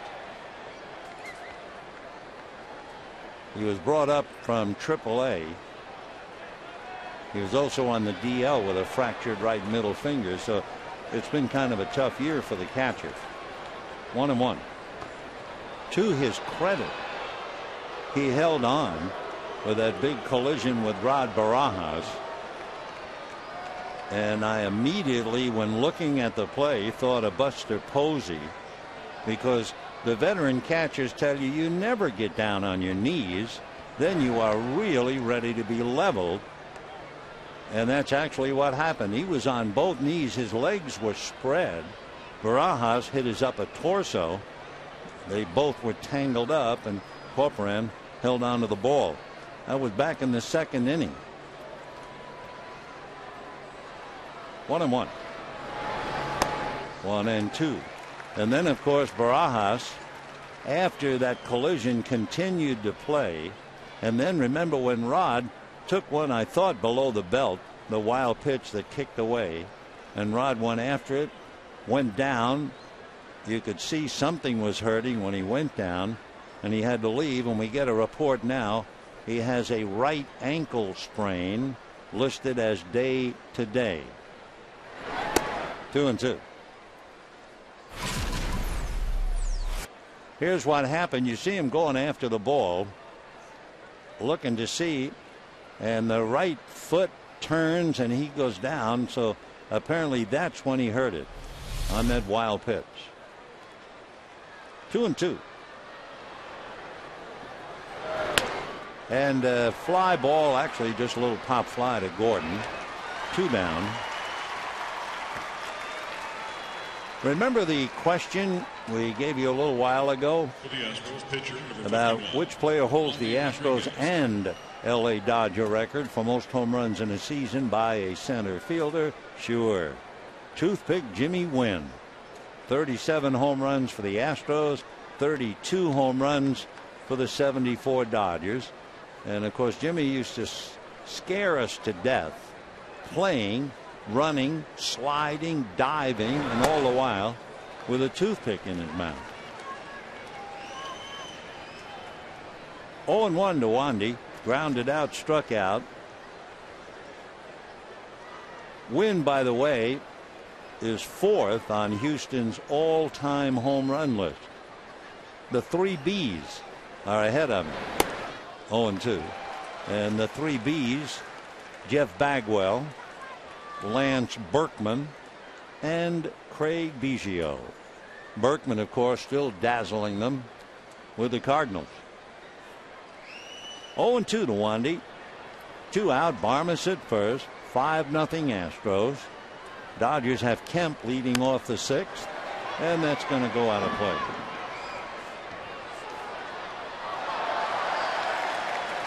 All right.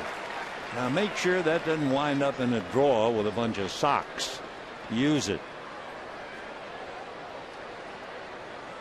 17 pitches made by Kenley Jansen in this inning.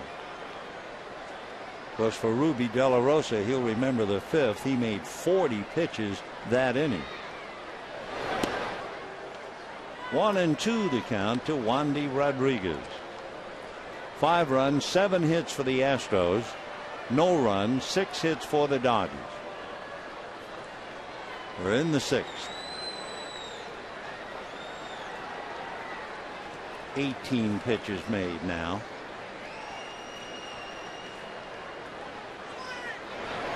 Fastball comebacker. And that'll do it. No runs, 1 hit, a man left. At the end of 5.5 innings, 5-0 Astros. Matt Kemp trying to lead the club back.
D. Gordon, a base hit to right field, and Rod Barajas trying to score.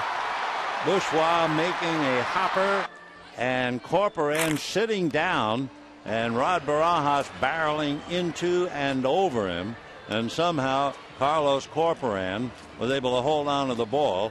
It was a great play, really, by both of them. The catcher to do what he did, and Barajas giving it his best shot to try and jar it loose.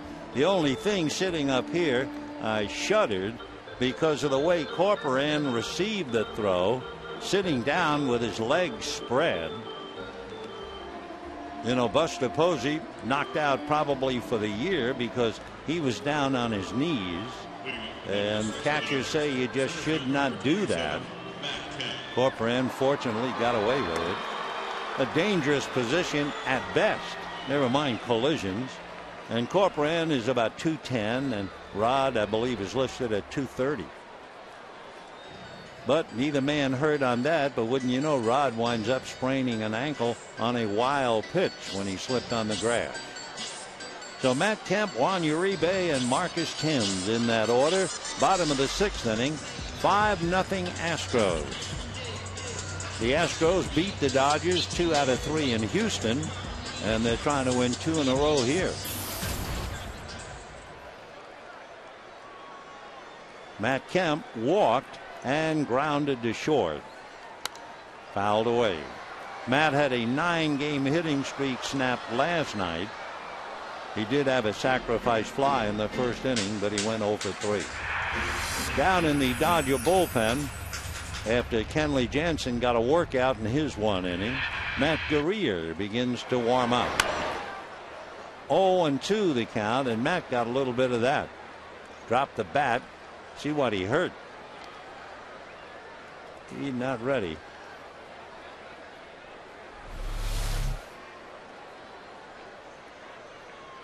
The ball looks like it hit him on the knee. It happened so fast it's hard to pick it off, but I think it was up high. Usually you see it on the instep. Yeah, it got him right on the left knee. So Matt's not ready. From any angle, it hurts.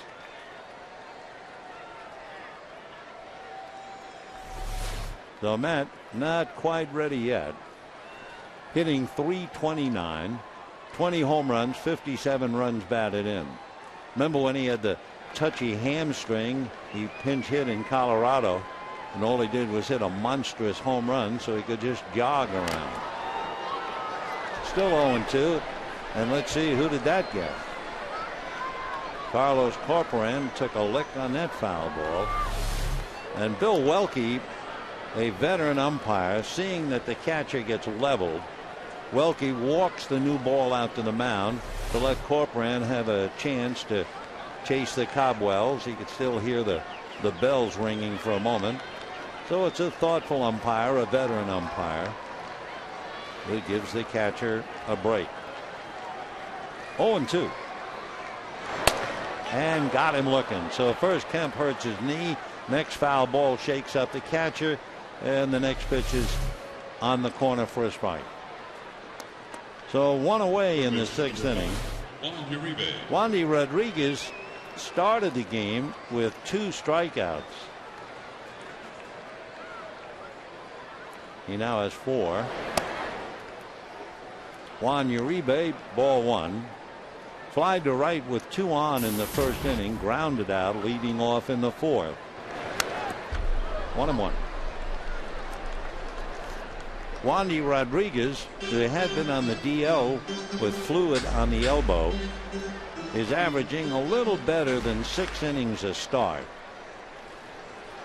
So that's where he is right now, 1 out in the 6th. 1-2 the count.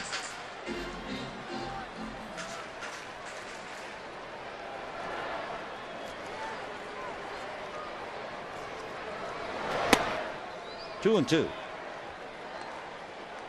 Wandy from Santiago in the Dominican Republic. He'll be 33 in August. 5'11", about 165. Kind of like a Bobby Sands from years ago. 3-2.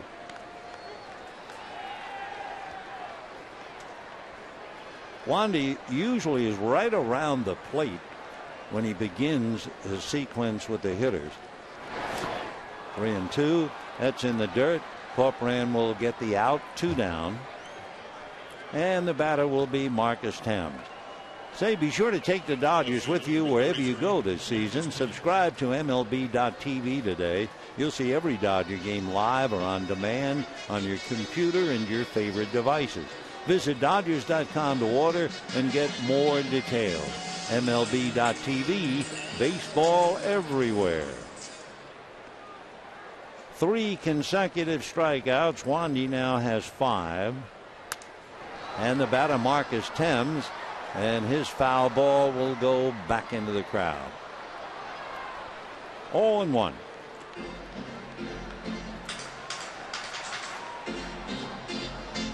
Thames grounded out.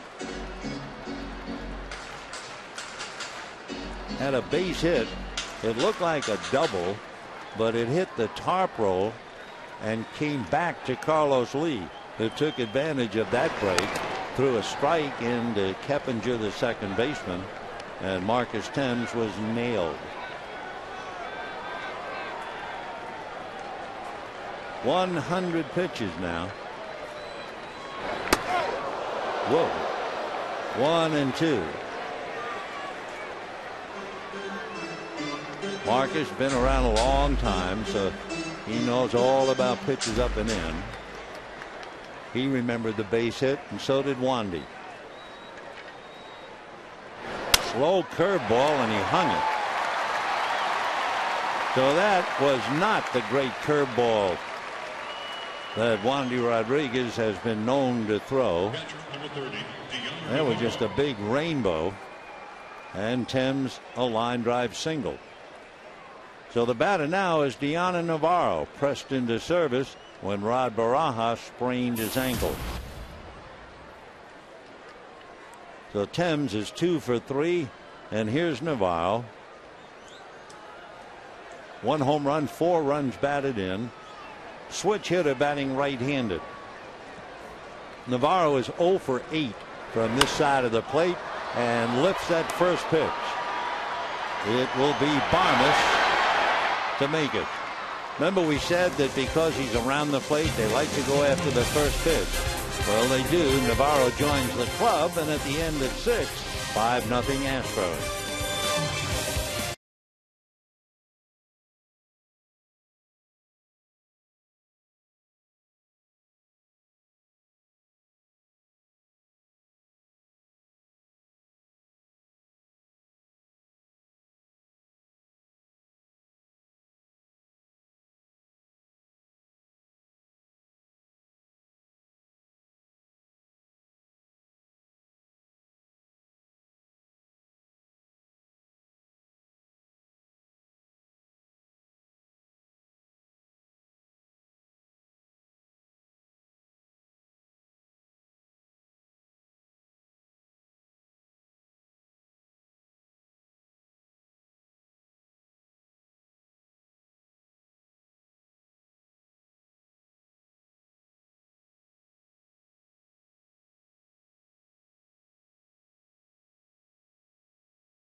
To nothing lead as we go to the 7th inning.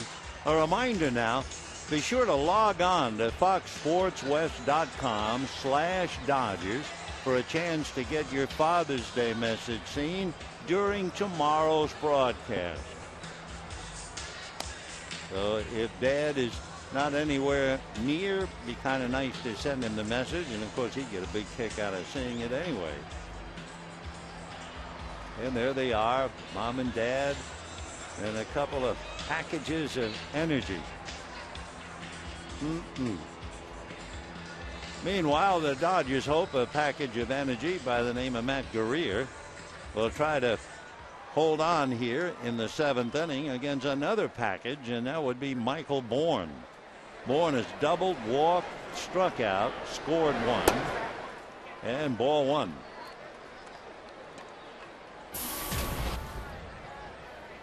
1 home run, 23 runs batted in.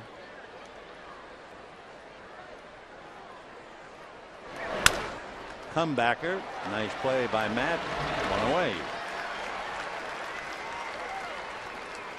The Astros, without Hunter Pence, have lost one of their top players without a doubt.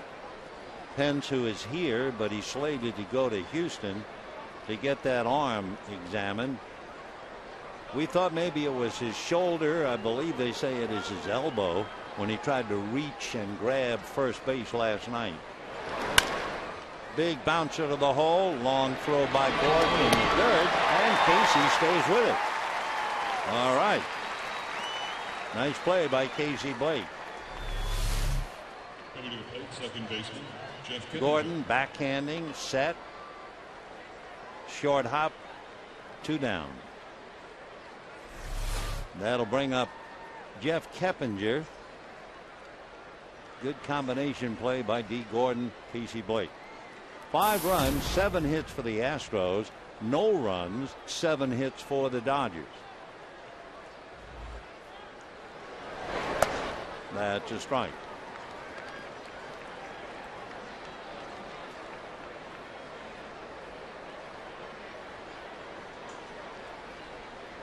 No balls, 1 strike. Fastball hit to the right side. Easy play for Jamie Carroll. So a quick inning in the 7th as Career comes in 1-2-3. But at the end of 6 1/2, 5-0 Astros.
Bottom of the 7th inning, 5 runs, 7 hits for Houston.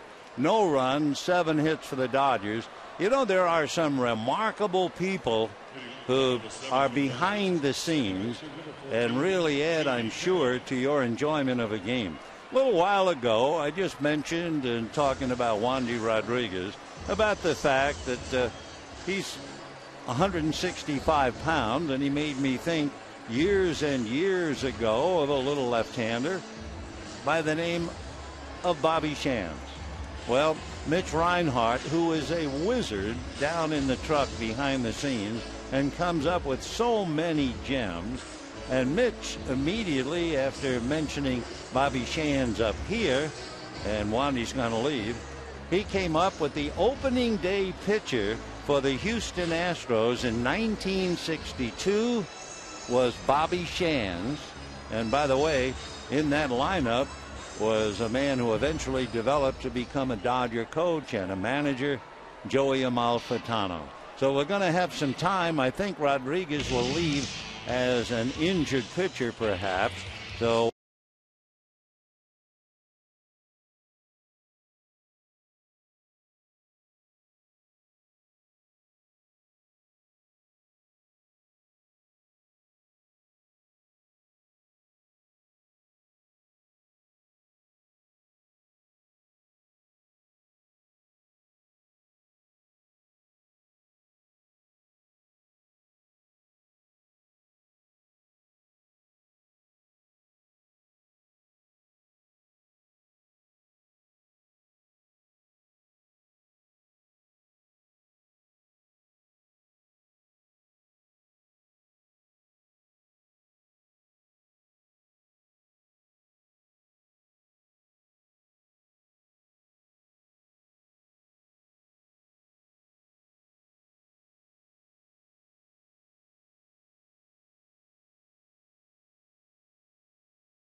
averaging 6 innings a start, and after going 6, Brad Mills figured that's enough.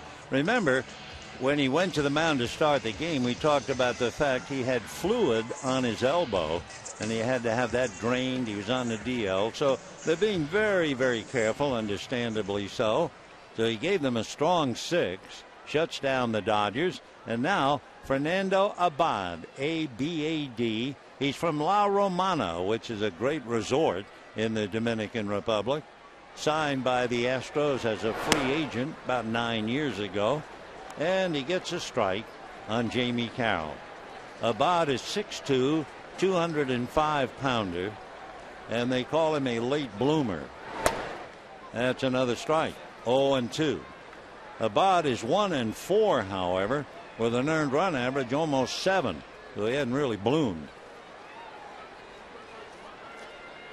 0-2 the count. And that's hit in the air to left field. Going back is Lee. So 0-2 fly ball to left field. 1 away. Matt Guerrier was due up. Aaron Miles will come up and bat for him. So the Dodgers used Gwynn, who batted earlier off the bench and struck out. So they'll try their luck with Aaron Miles. Aaron Miles hitting .302.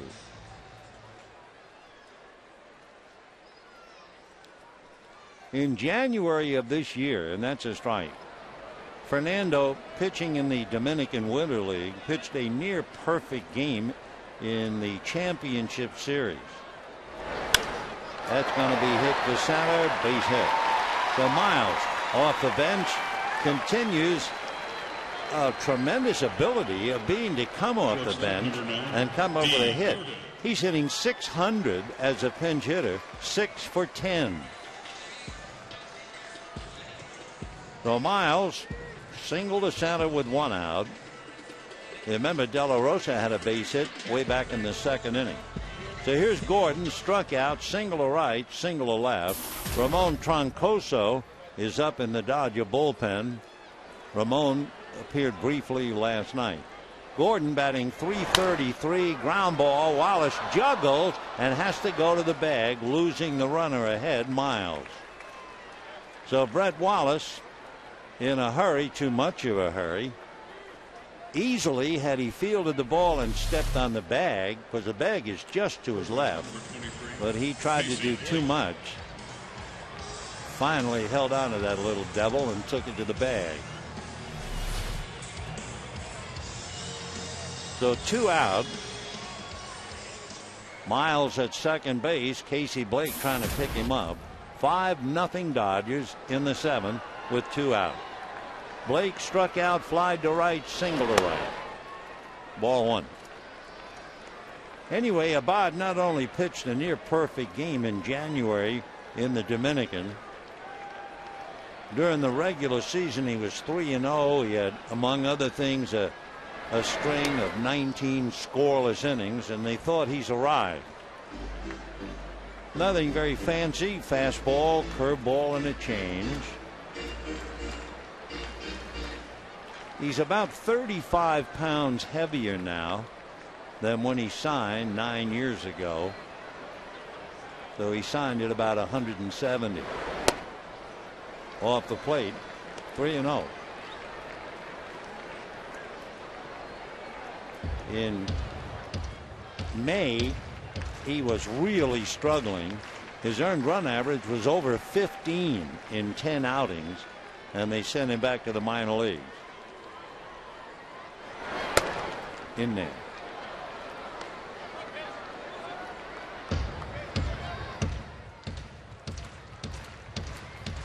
Fernando Abad, 25 years old, be 26. Miles at second, 2 out. A little roller up along third, foul. 3-2 the count. Okay, he'll have to come back, try it again. Remember, we were mentioning it earlier about the inability of the Astro bullpen to really do anything right. The National bullpen has lost 14 games. They've blown 10 saves. They've also had an earned run average which is out of sight. So it's been one struggle after another for the Houston bullpen. 3-2. And curveball got him. Strike 3 called. So Blake is caught looking. Down he goes. Dodgers leave Miles. And at the end of 7, 5-0 Houston.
As we go to the 8th inning, they will use their 5th pitcher. It was De La Rosa, McDougal, Jansen, Guerrier, and now Ramon Troncoso. The Dodgers also will keep the pinch hitter Aaron Miles in the game. Miles will play second base. Jamie Carroll will move over to short. So if you're keeping score, you can put Troncoso in Gordon's spot.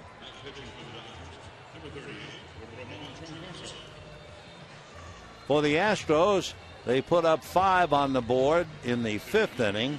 Last night, remember, they put 5 up in the 6th inning. So tonight, leading 5-0, and they'll have Carlos Lee, Brett Wallace, and Chris Johnson in the 8th inning.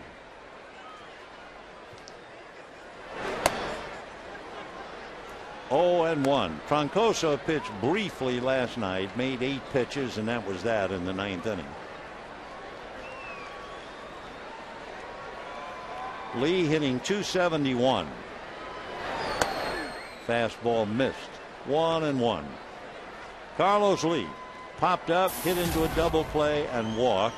Made a good defensive play, throwing out Marcus Thames, trying to stretch a single into a double in the 4th inning. 2-1 the count to Carlos Lee.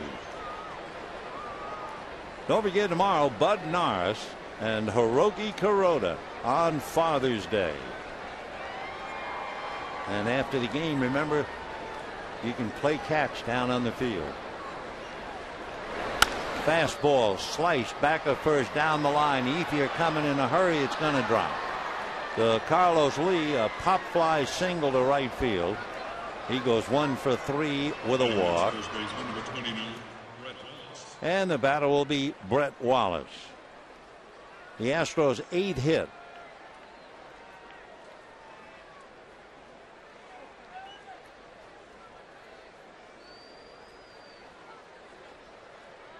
Way back when the game started, Michael Bourne began the game with a fly ball double to left, and then Ruby De La Rosa retired the next 10 in a row.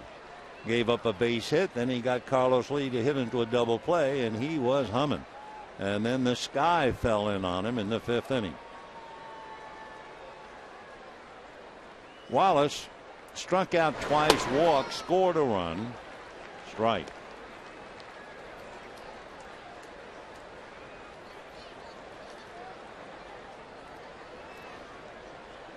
Wallace walking a bit. He had 2 walks last night. He walked 3 times on Thursday against Pittsburgh. When he walked 3 times against the Pirates, first time the Astros had that happen since the middle of September last year. He's right up there in the top 5 on base percentage. Brett Wallace. 1 ball and 1 strike. Ball 2.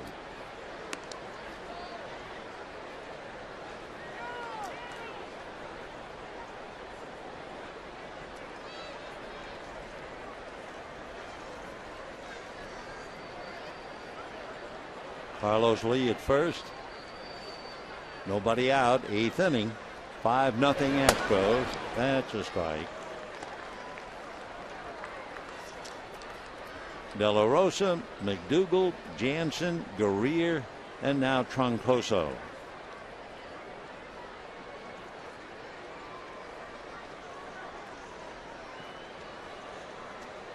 Two and 2. And chasing that, down he goes. So Wallace strikes out a 3rd time tonight. Tough night for the first baseman. And the batter now will be Chris Johnson, who has struck out twice and singled.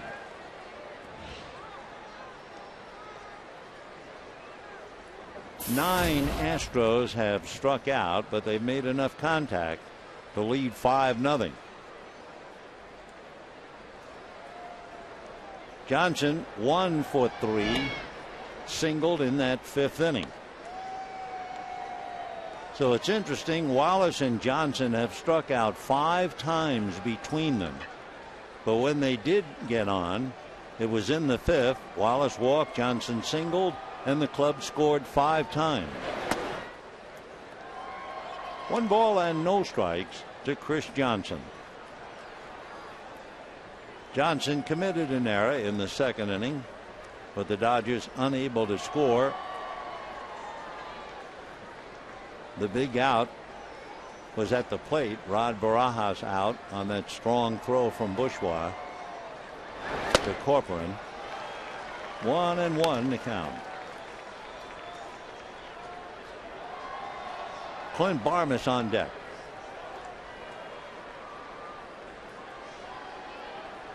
Nice crowd on this Saturday night. Beautiful evening. Light breeze blowing from left to right. 36,000 taken in the game. 36-124. That missed. Last night we had 35,053. And maybe you'll send and spend Father's Day with us. Dodgers and Astros tomorrow afternoon at 1 o'clock. Bud Norris, Hiroki Kuroda. Weatherman says it's going to be a beautiful day, so hope you'll share it with us. 2-1. Fastball, sound like a cracked bat, and a fair ball. Holding at the plate was Johnson, and he's still able to get a double out of it, and scoring is Lee, and that makes it 6-0 in favor of the Astros. When Johnson hit the ball, it sounded like it cracked. He also reacted like he thought it was going to be a foul. You can see a little piece. Oh, yeah, it not only cracked, came apart. And he kind of watched it, and at the last second realized fair ball. Left late, but still turned it into a double and a run batted in. The Lee scores from first. The run is charged to Troncoso. 6-0 Astros. And here's Clint Barmes. Struck out, had a great bunt single on a 3-1 count, and then last time up single to left. Clint's bunt single loaded the bases in the 5th inning. Then Corcoran and Rodriguez each struck out, and then Bourne walked to force in a run, and before the dust settled it was a 5-run inning. Jamie Carroll takes care of that. Johnson moves over to third for the 2nd out, and Corcoran coming up. Catcher number 22, Carlos Corcoran. Carlos has grounded out, struck out, popped up. He caught last night's game and was 0 for 3. A fellow who hadn't played much, and to be honest, he has not looked like he's played much. Just 2 for 20. Foul ball, 0-1. Corcoran survived that collision with Rod Barajas. Boy, was he exposed. Legs spread down on his knees. He is very fortunate he survived that collision. 0-1. And a line drive base hit. So Corcoran comes up with a single to drive in Johnson. 2 runs in the inning, and it is 7-0 Astros. Matt Downs is now going to come up, and Matt will hit for Abad. Number 16, Matt Downs. So Matt Downs, at one time, Matt was Giant property.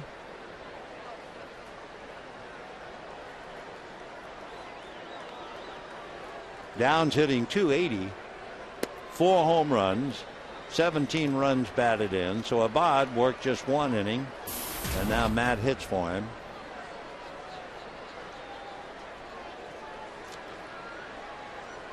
Seven runs, 10 hits for the Astros, no runs, 8 hits for the Dodgers. Ground ball hard to Carroll, goes to Miles for the force, and that's it.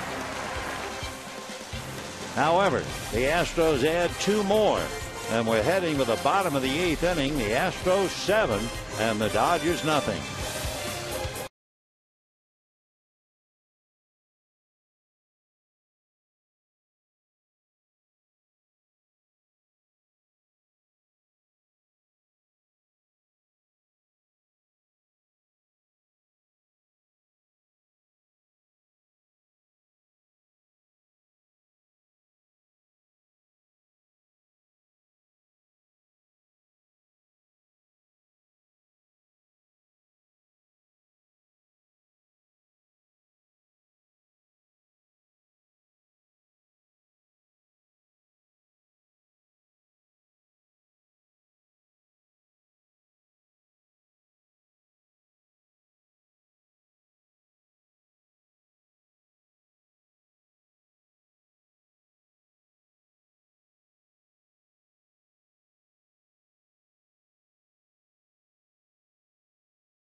Look at the heart of the lineup, and the first thing is Matt Kemp is 0 for 2.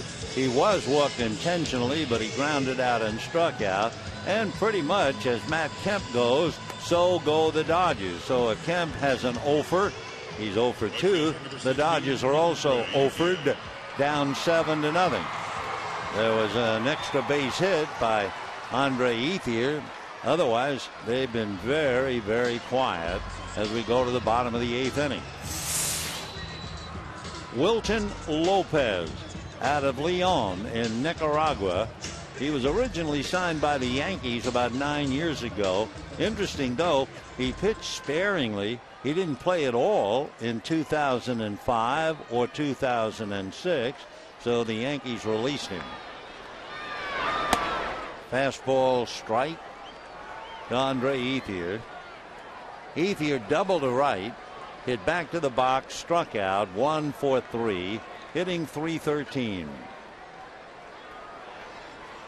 Fastball, and he's in the hole now, 0-2. Wilton Lopez, after being released by the Yankees, signed with the Padres. The Astros claimed Lopez off waivers from San Diego. Fastball, slider, changeup. 27 years old.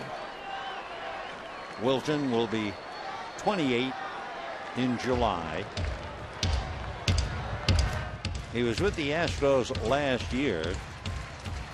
Had a good ERA, and he was 5-2.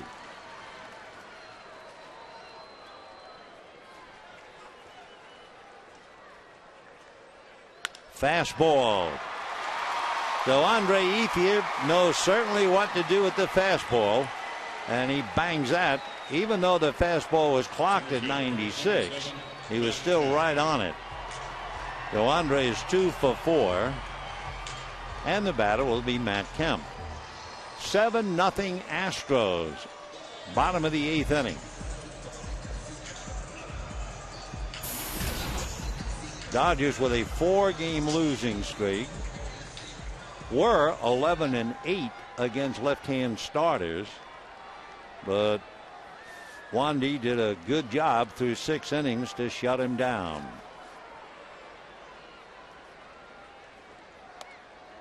Dodgers at home 6-3 against left-handers. But Don Mattingly, he has a team that has had one man get past third base, the only man, and that was Barajas, who was out at the plate as Carroll and Miles look on. That just missed.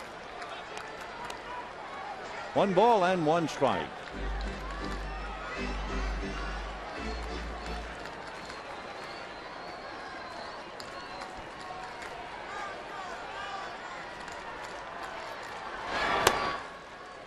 And behind now, 2-1.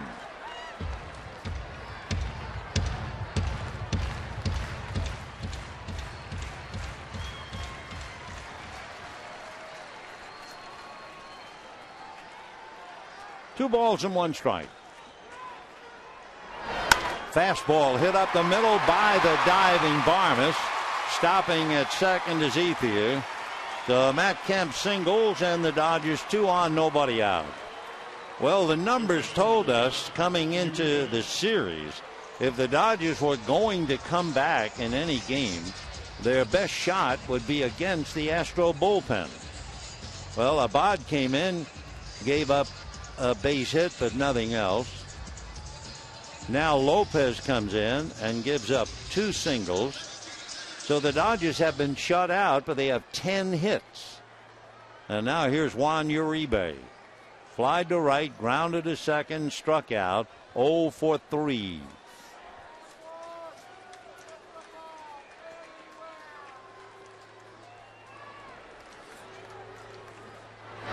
Fastball, soft one hopper behind the bag for 1.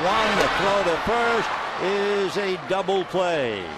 We were watching first base umpire Jeff Nelson. He pointed to first, indicating that Wallace stayed on the bag. So a soft hopper and a 6-3 double play.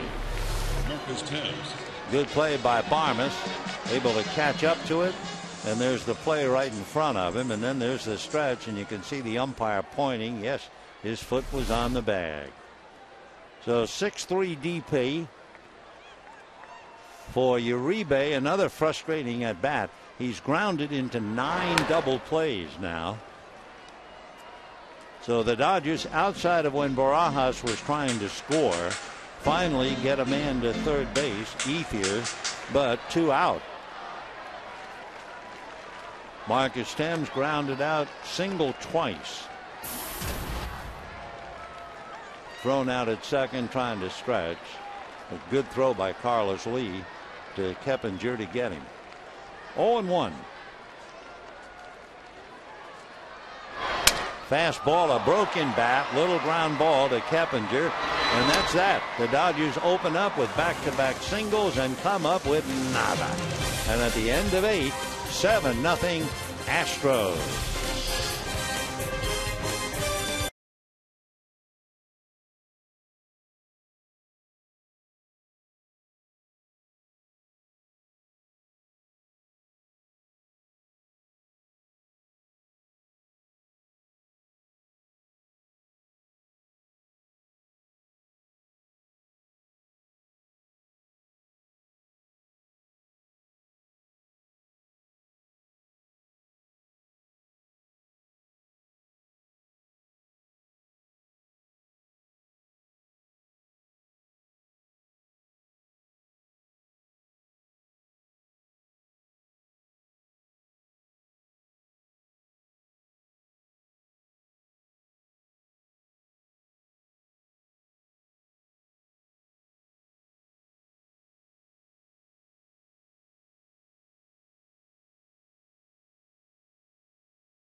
We have arrived at the 9th inning. It's 7-0 Astros. Among other things for the Dodgers, the thought of being shut out. They've been shut out 4 times at home and 6 times during the year. Meanwhile, Bourne, Bourgeois, and Keppinger coming up against Ramon Troncoso. And a line drive whistled up the middle. So Bourne, a base hit. Coming to the plate, number 11, Jason Bourgeois. Dodgers now with Bourne at first. It's a question of will he run? Bourne has stolen 29 out of 32. Will they run him, leading 7-0? Bourgeois, right back of him, has stolen 17. So these two fellas, between them, have 46 stolen bases and have only been caught together 5 times.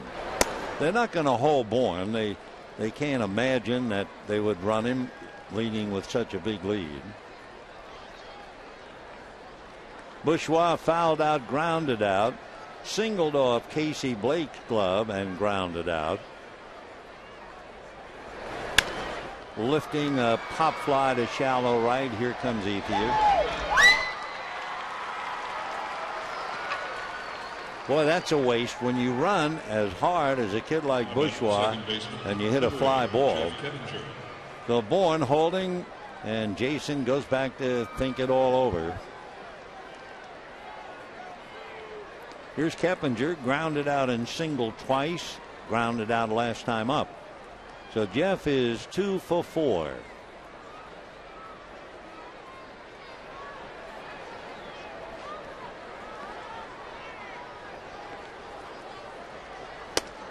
Ball 1. When the Dodgers come up in the 9th inning, they'll lead off with Gianna Navarro, then Jamie Carroll, and then Aaron Miles.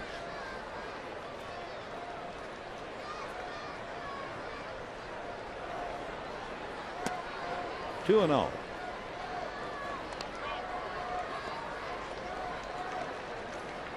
Dodgers hitting completely out of sync. When you look back through your book, they have gotten at least one hit in every inning but the third, but they just can't string together a couple of hits to get a run. Fouled away. Meanwhile, the Astros, 7 runs, 11 hits, scored 5 times in the 5th inning, and then came back with 2 more in the 8th with a double and 2 singles.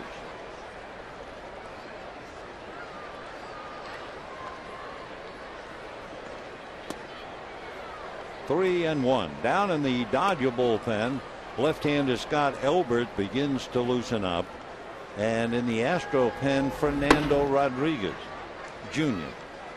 We told you they have 3 Rodriguez boys on the Astro club. 3 and 1 to Keppinger. Ground ball to Carroll, a quick feed to Miles. He turns it to Blake. They get the double play. No runs, 1 hit, nobody left, and we're heading for the bottom of the 9th inning. 7-0 Astros.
Ninth inning, and a new pitcher taking the mound for the Astros. It will be Fernando Rodriguez, one of the 3 Rodriguez pitchers on the squad. He's 6'3", 215. Be 27 on the 18th. So that would be, whoa, his birthday is today. So happy birthday to Fernando Rodriguez. He was with the Angels back in '03, but you really had to look fast to see him. He came up in 2009 with the Angels. He was with them 8 days, and he had 1 relief appearance.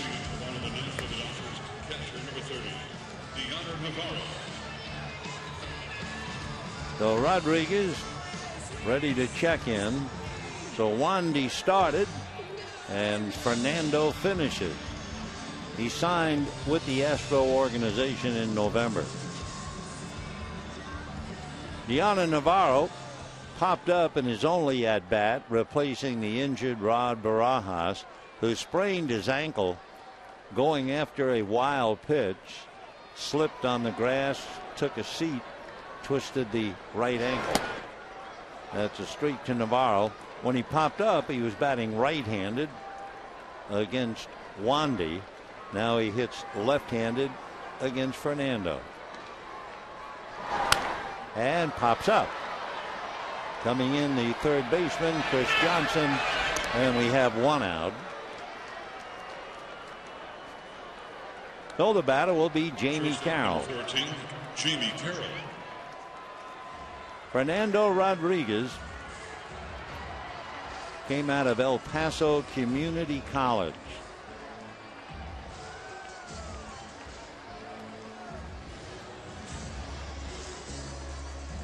Jamie Carroll playing second base at the start of the game, finishing up at short, and he's 0 for 3. Fastball strike.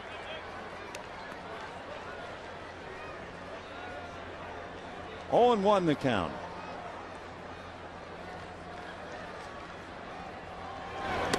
One and one. Fernando Rodriguez 1-0.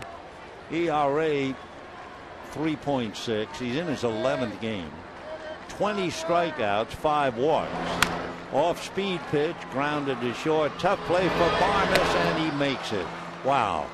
Big leaguers are just incredible.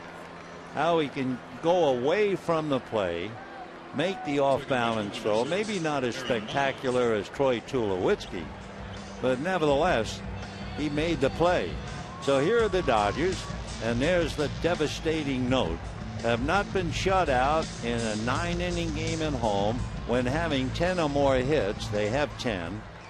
You have to go all the way back. Look at that. 1971 when Ken Forsch pitched a 10-hit shutout. 0-1.